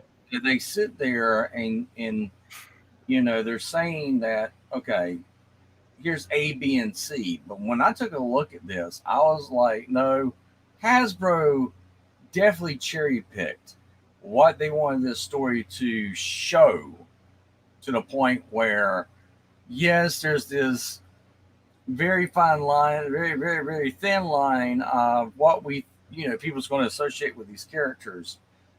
But Hasbro did a good job to make sure you understood that it was Megatron, Optimus Prime, and Ultra Magnus, and Shockwave. Jetfire. Yeah, that pretty much worked in tandem during the uprising of their oppressors. And Megatronus, maybe? Which one? Maybe Megatronus. We've already established Alpha Trion in this universe, so maybe the big oppressor was Megatronus, you know. And that's where Megatron got the peace through tyranny, by fighting his oppressor. And that would make sure with his proton cannon that he has. I also want to point this out. In the series, with Megatron, there's certain things he doesn't want to do. And I want to point this out because I did notice this as I was watching it, and I saw a review on the series after I watched it. Megatron, or Shockwave gives Megatron the option to either use the Allspark or not use it. And Megatron says, I'll have to take it into consideration.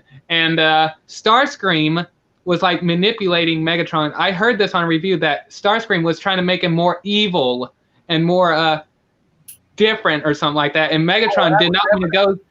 And Megatron did not want to go certain directions. Yeah, that was evident. That was absolutely evident to me when I was watching the series, and it was going, you know, Megatron has this particular ideology, and he doesn't want to kind of break away from it. But his whole mentality is, I got to stop Optimus Prime. I mean, he was a bookworm in a library that's literally standing up against me, and I was in the trenches, and I was a warrior. And it becomes more of a Megatron versus Optimus Prime ideology. What's that? Not all about versus Decepticon, but I just realized, what if they're building up to Starscream trying to overthrow Megatron by manipulating? You ever see Othello, how Iago's trying to break down Othello? This is basically Starscream. Oh, yeah. And also, in the first chapter, they're going to have it that, considering how the Autobots were ever so able to get the Allspark through that space bridge, I question Megatron's loyalty as much as Jetfire's. Oh, you see that whenever Starscream is sitting there and he's talking to all the other Seekers, and then Jetfire shows up, and he's like, "Dude, your mind or your ideology is going to be the end of you." And so, but here's the thing that I don't think a lot of people captured in all of this. There are 4 characters that worked in tandem together. They may not have worked side by side with each other during that war. The first one was Megatron, because he was the leader of the uprising. If you listen to what Optimus Prime says, you listen to what Ultra Magnus says, and you listen to what Jetfire says, you recognize that it was Megatron that was the leader to the uprising of their oppressors. And Optimus, Ultra Magnus, and Jetfire were all four in leagues and together with Megatron. And it was with Alpha Trion that he decided he was going to teach the four of them. Now, at the end of his life, he decided to pass the Matrix on to Optimus, who originally, as you hear Megatron talking, the Matrix was supposed to be given to Megatron. Alpha Trion protocols was supposed to be given to Optimus Prime, but because whatever Megatron did, He killed him. we hear that he killed him, but we don't know, did he physically kill him or was he the cause of his death?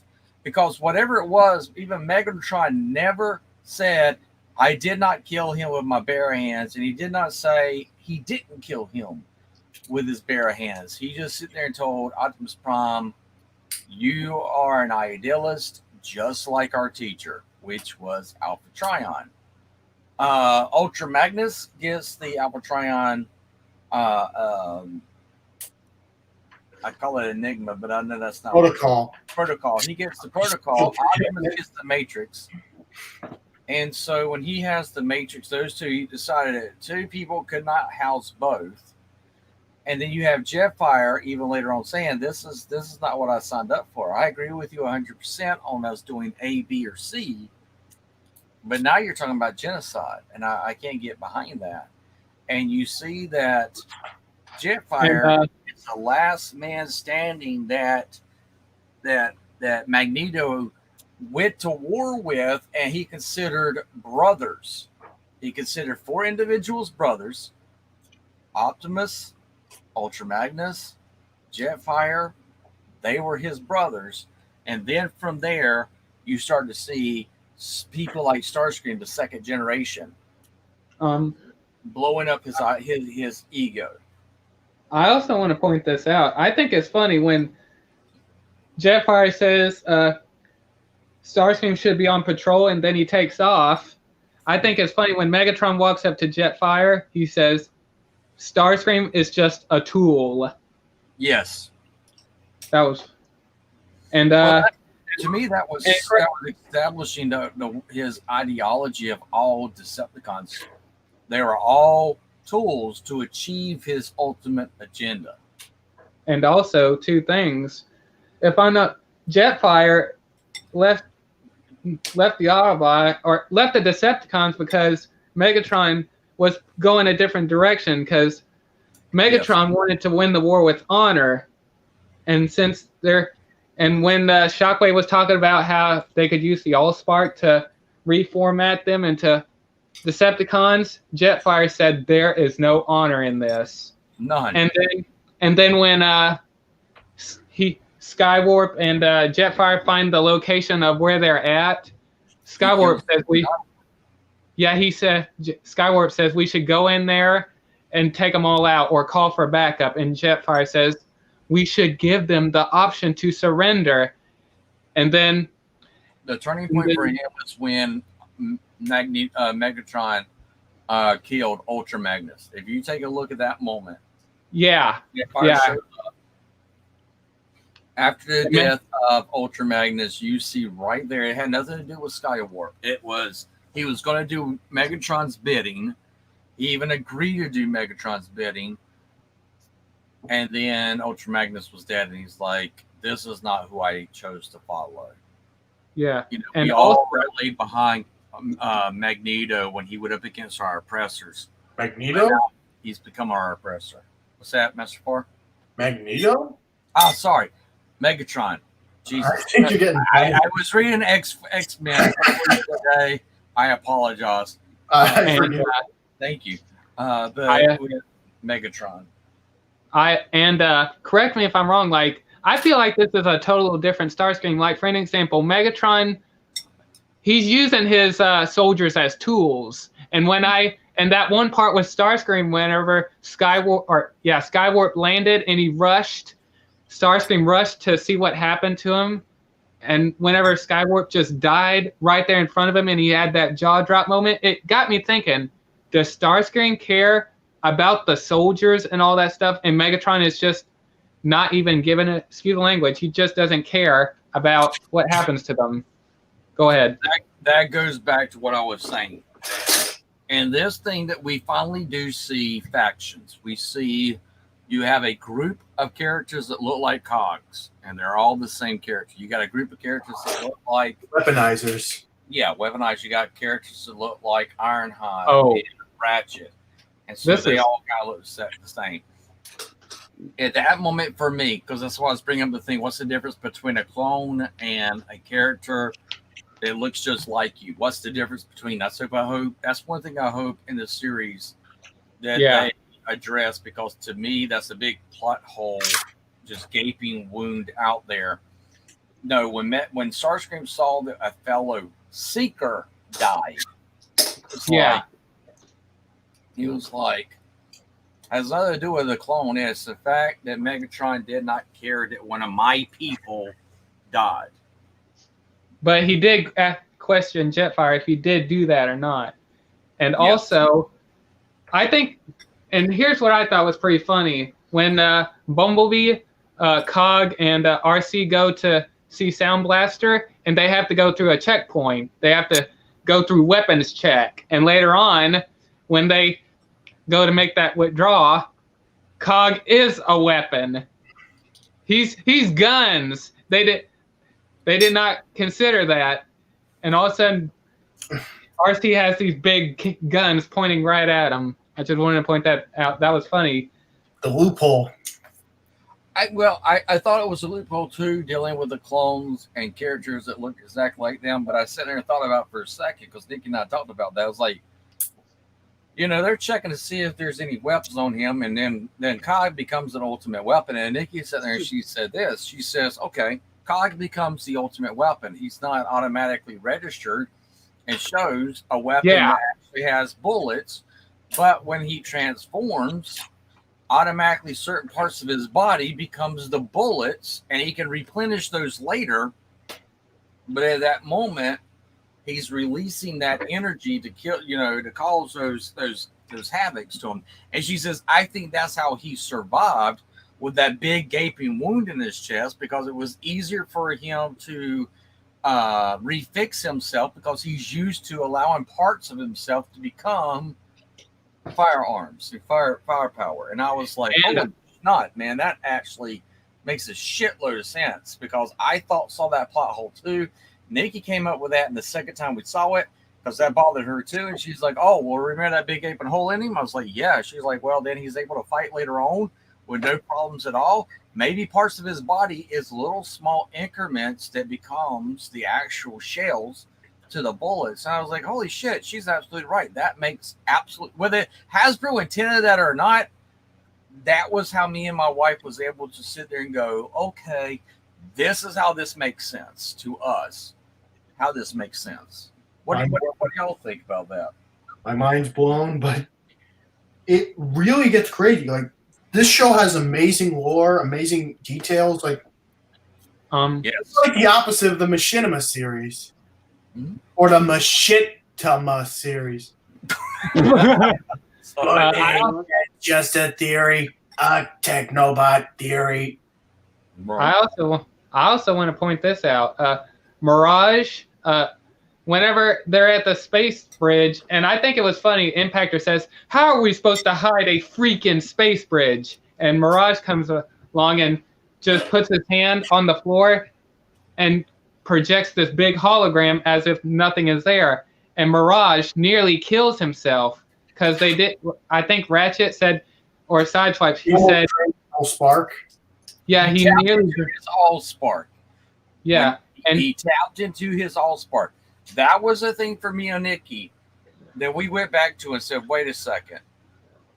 How would he know he could be able to do that unless the call was so grand he needed to do it and could tap into his Allspark? And then we went back and looked, and we watched it a second time. Nikki mentioned that thing about Cog and how he was able to be back and be weapons. And then I was like, oh, Bumblebee sits there and says, you know, were all miniature parts of the whole. And I was thinking, they're just miniature parts of Primus. That's all they are. They are his antibodies, you know? Emissaries. Emissaries, thank you. I say antibodies. Like in the comics. Yeah. And So I gotta be honest with you, I'm stoked about this series. And also, I think it was funny that Spinister and Skytread, they're just used as like just to get shot at. Like Spinister ends up getting thrown by Optimus Prime into one of the spikes. But survives. Yeah, he survives. He survives later on. And Skytread is rushing towards the Ark as they're getting on board and just starts shooting at him, then just gets shot down. I don't know if he died or not, but he just fell right on his belly right there after getting shot at by multiple Autobots. Let me talk about Astro Train for a sec. You know, at the end, Astro Train goes up, I have a feeling he's going to follow them to Earth. Yeah, that was a speculation right there. And also, Astro Train is gigantic, and I can probably see why they did not make that figure like the size of Jetfire, because if you make him the size of Jetfire, he's probably going to be a really expensive figure, so that's why they put him as a leader. They had to just some weight, or you'd never make it to store shelves. Yeah. Yeah. I think it had more to do. This is the first time, and with Astro Train, it was the first time that I actually, when I sat there and saw this, I was like, dude, that son of a bitch is huge. Excuse my French. I was like, he is huge. And then you get to see that big foot. Like in Cyberverse, he's huge too. Yeah, and then and Nikki was like, well, do you think that's because he may have other parts that's attached to him that makes him that big? So here's what I did. I took that little square, I broke it apart, put it on his feet and stuff like that, and you've got I'll have to show it all, but you got Jetfire, who is a huge mother, and you got Starscream, which is very, very tiny compared to him.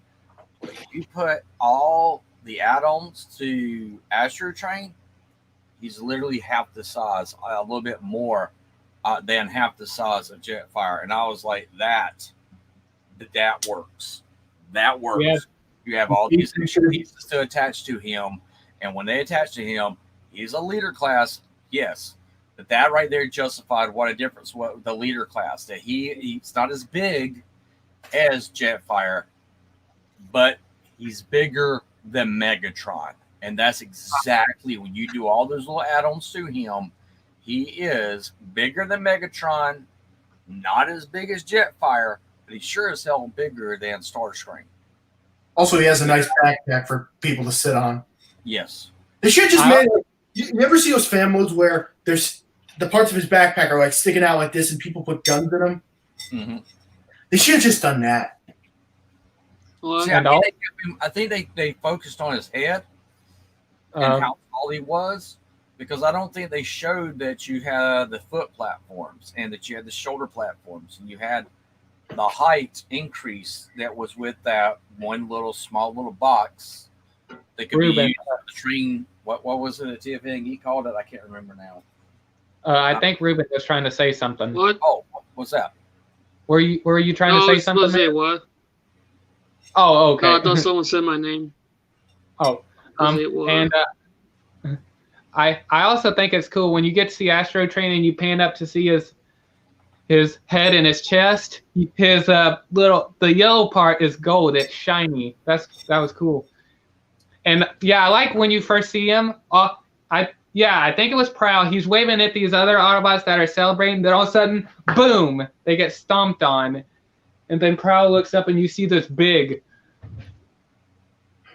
thing coming out of the smoke. That was awesome. I told Nick, I said, leave it to Hasbro to give us a character at the very end when they're releasing all their figures, which was Astro Train, and say, hey, yeah, he's going to make an appearance in Siege, but he's going to have a bigger role in Earthrise. And that's how I felt about it. I was like, you see this appearance to say, yes, he was in Siege, but he's going to have a bigger role in Earthrise. Is that a metaphor for the toy line? What was that? Train was impossible to find in Siege where I live, but I can find him anywhere on Earthrise. Kind of like that. Yes. Maybe they're going to take the Cyberverse approach. They give us a few million years of them fighting, duking it out. Then Alita 1, Chromia, Jetfire, Red Alert, and some of the other stragglers head to Earth in search of them. Like, you know how Windblade gets Perceptor to set the space bridge and everything? Oh. Now, And I do also- want to end on this. I want to ask this quick question since we are coming to the 3.5 hour mark. This is one thing I want to kind of all chime in on real quick. Okay. We have the very ending where, you know, Alita 1, Red Alert, Jetfire. Jetfire are And sitting there Chromia. saying- and Chromia are sitting there saying, we're going to keep the battle going. We're going to make Megatron answer to his crimes, essentially, because all the Autobots, Optimus Prime, all of them, and our Allspark all got destroyed and blew up. Or did they? Yeah. Exactly.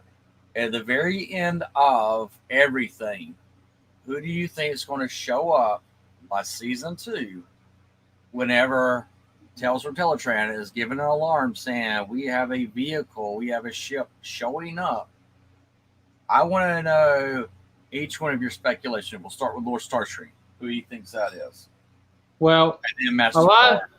And Ruben could share too, but he hadn't seen the show. But hey, Yeah.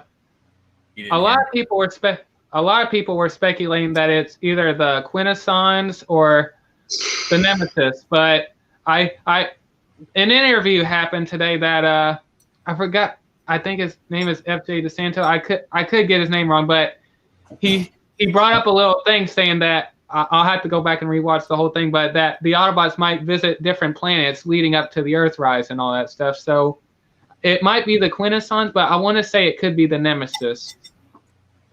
But that's what I thought. That's what I thought it was at first, because when that thing popped up and said unknown vessel approaching, I instantly thought the Nemesis. Wait, Because- was that a credit scene? Yeah. Did you see that part? No, I didn't see that part. But here's what I'm thinking. It's Astro Train. Yeah. I mean, Astro Train. I think I can see why they made Astro Train that big instead of the size. They made Like- a broadside. Yeah, he might have the other Decepticons on board. Yeah. And Devastator. Yeah, I think what we're going to see is another ship's going to come in contact. I personally think it's going to probably be Nemesis. All the Autobots has been in stasis because they've been stuck literally out in limbo. And when that ship comes into proximity of the other ship, we're going to see a firefight break through. We'll find out Megatron's been searching for them for many, many cycles. that is a good question right there. Yeah, Real- finally finds them, starts shooting at them, and both of them get pulled into Earth's atmosphere. And I think that what we'll end up seeing is many, many, many, many years will pass because they're both in stasis. The Beast Wars will pass. Nemesis will end up at the bottom of the sea. Mhm. I'm And going to make a SpongeBob joke. Who lives in the Nemesis under the sea? The Decepticons. I love No one that. can love it. That's funny. That's awesome. That's Uh, awesome. There was something I wanted to point out, but I forgot what it was. God darn it. Me But- too. Go Maybe ahead, they'll man. do a Cyberverse approach where Bumblebee ends up out of his pod in stasis and then is accidentally reactivated by some goats. I think in the 1960s, actually. Yeah. You know, he's reactivated by goats. He says he's been living with them. Then Yeah, and I am curious. and Grimlock. No, wait, not Grimlock. Not Grimlock. Sorry. Now, and this is the last thing before we come to our close. We saw that there was a lot of things that was released about the different Earthrise figures. We saw a sound wave that now looks like a cassette case. Yeah. And these other characters that have kind of fell on that same aisle. do you think Earthrise is going to take place in the 1984s or in the 1980s or 1990s? Or do you think it would be better if they show up in the year, the year we're living in, or at least a year past, like 2019? Because shit, everything's bad in 2020. What era would you like to see the second series be in? Considering how Cyberverse started in, I think, the 80s and had been going on since, like, by the time season 2 happens, there's, like, smartphones and everything. Clearly time has passed, but I'd say start them in the 80s, then. Because, where are you going to find a Cherry Vanette to scan for Ironhide? Where are you going to find a Fairlady Z? A Lamborghini Countach? Same thing. Where are you going to find all this stuff? Yeah, and also the alt modes for grapple and hoist and cliff jumper and y'all and all that. Yes. Yeah, so all will be happy if you're not going to find that it's going to be problematic that Earthrise takes place in the 80s and early 90s. Not really. I mean, Cyberverse, their alt modes are kind of like more modern looking. Okay. So it makes sense. But then again, like Cybertron's more advanced, but hey, they fit in more with. Because in the first season, you see Bumblebee and Windblade hiding in parking lots, and they look very out of place for a time frame. But nowadays, say Prowl got mistaken as a cop car in a police camp drone. Right. In a news report in season 2. Yeah. Yeah. And also, what's that? Yeah. Yeah. And also, there's another question. I'm curious, are we going to get humans? And also, I want to point this out. When Bumblebee has that conversation with Alpha Trion, I think they did a little experiment in that one scene with grass, because you see grass in that one scene. So I think they were showing off a little experiment on what probably we're going to see grass on Earth and all that stuff. So yeah, I wanted to point that out. I agree. And also, good point. And also, yeah, the human thing. That's something I'm curious about.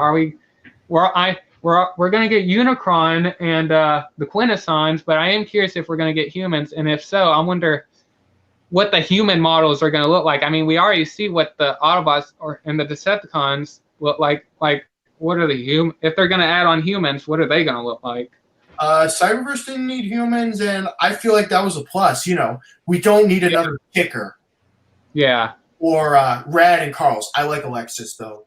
Or we don't need another. Or they can make them completely useless, like Russell and Denny. Am I right? Yep. Everyone loves Russell and Denny. They were so freaking useless, I forgot they existed. And they feel like they're like, why the hell are you going to make humans if you're not going to sell figures of them? Yeah, I agree. I mean, I would kill for a figure of Sorry, to be honest. I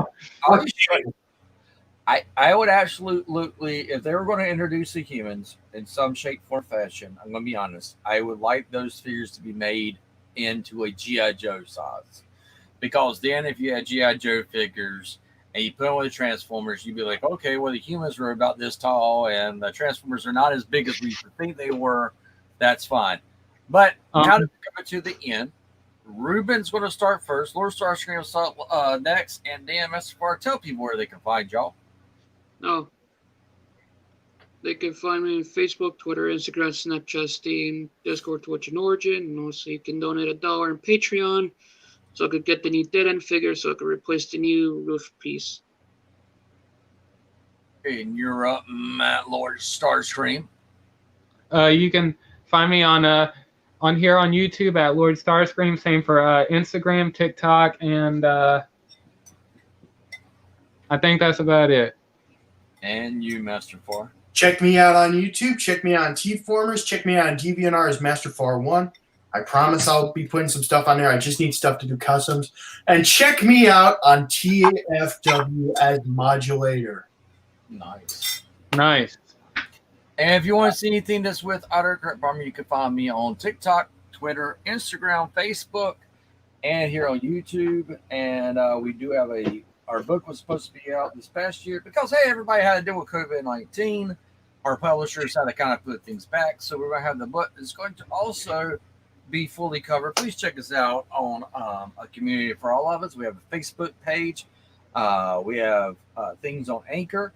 We're going to be doing a live event on Solomus 44's channel on Monday. Some great guests that we're going to have there. And then there will be a rotation.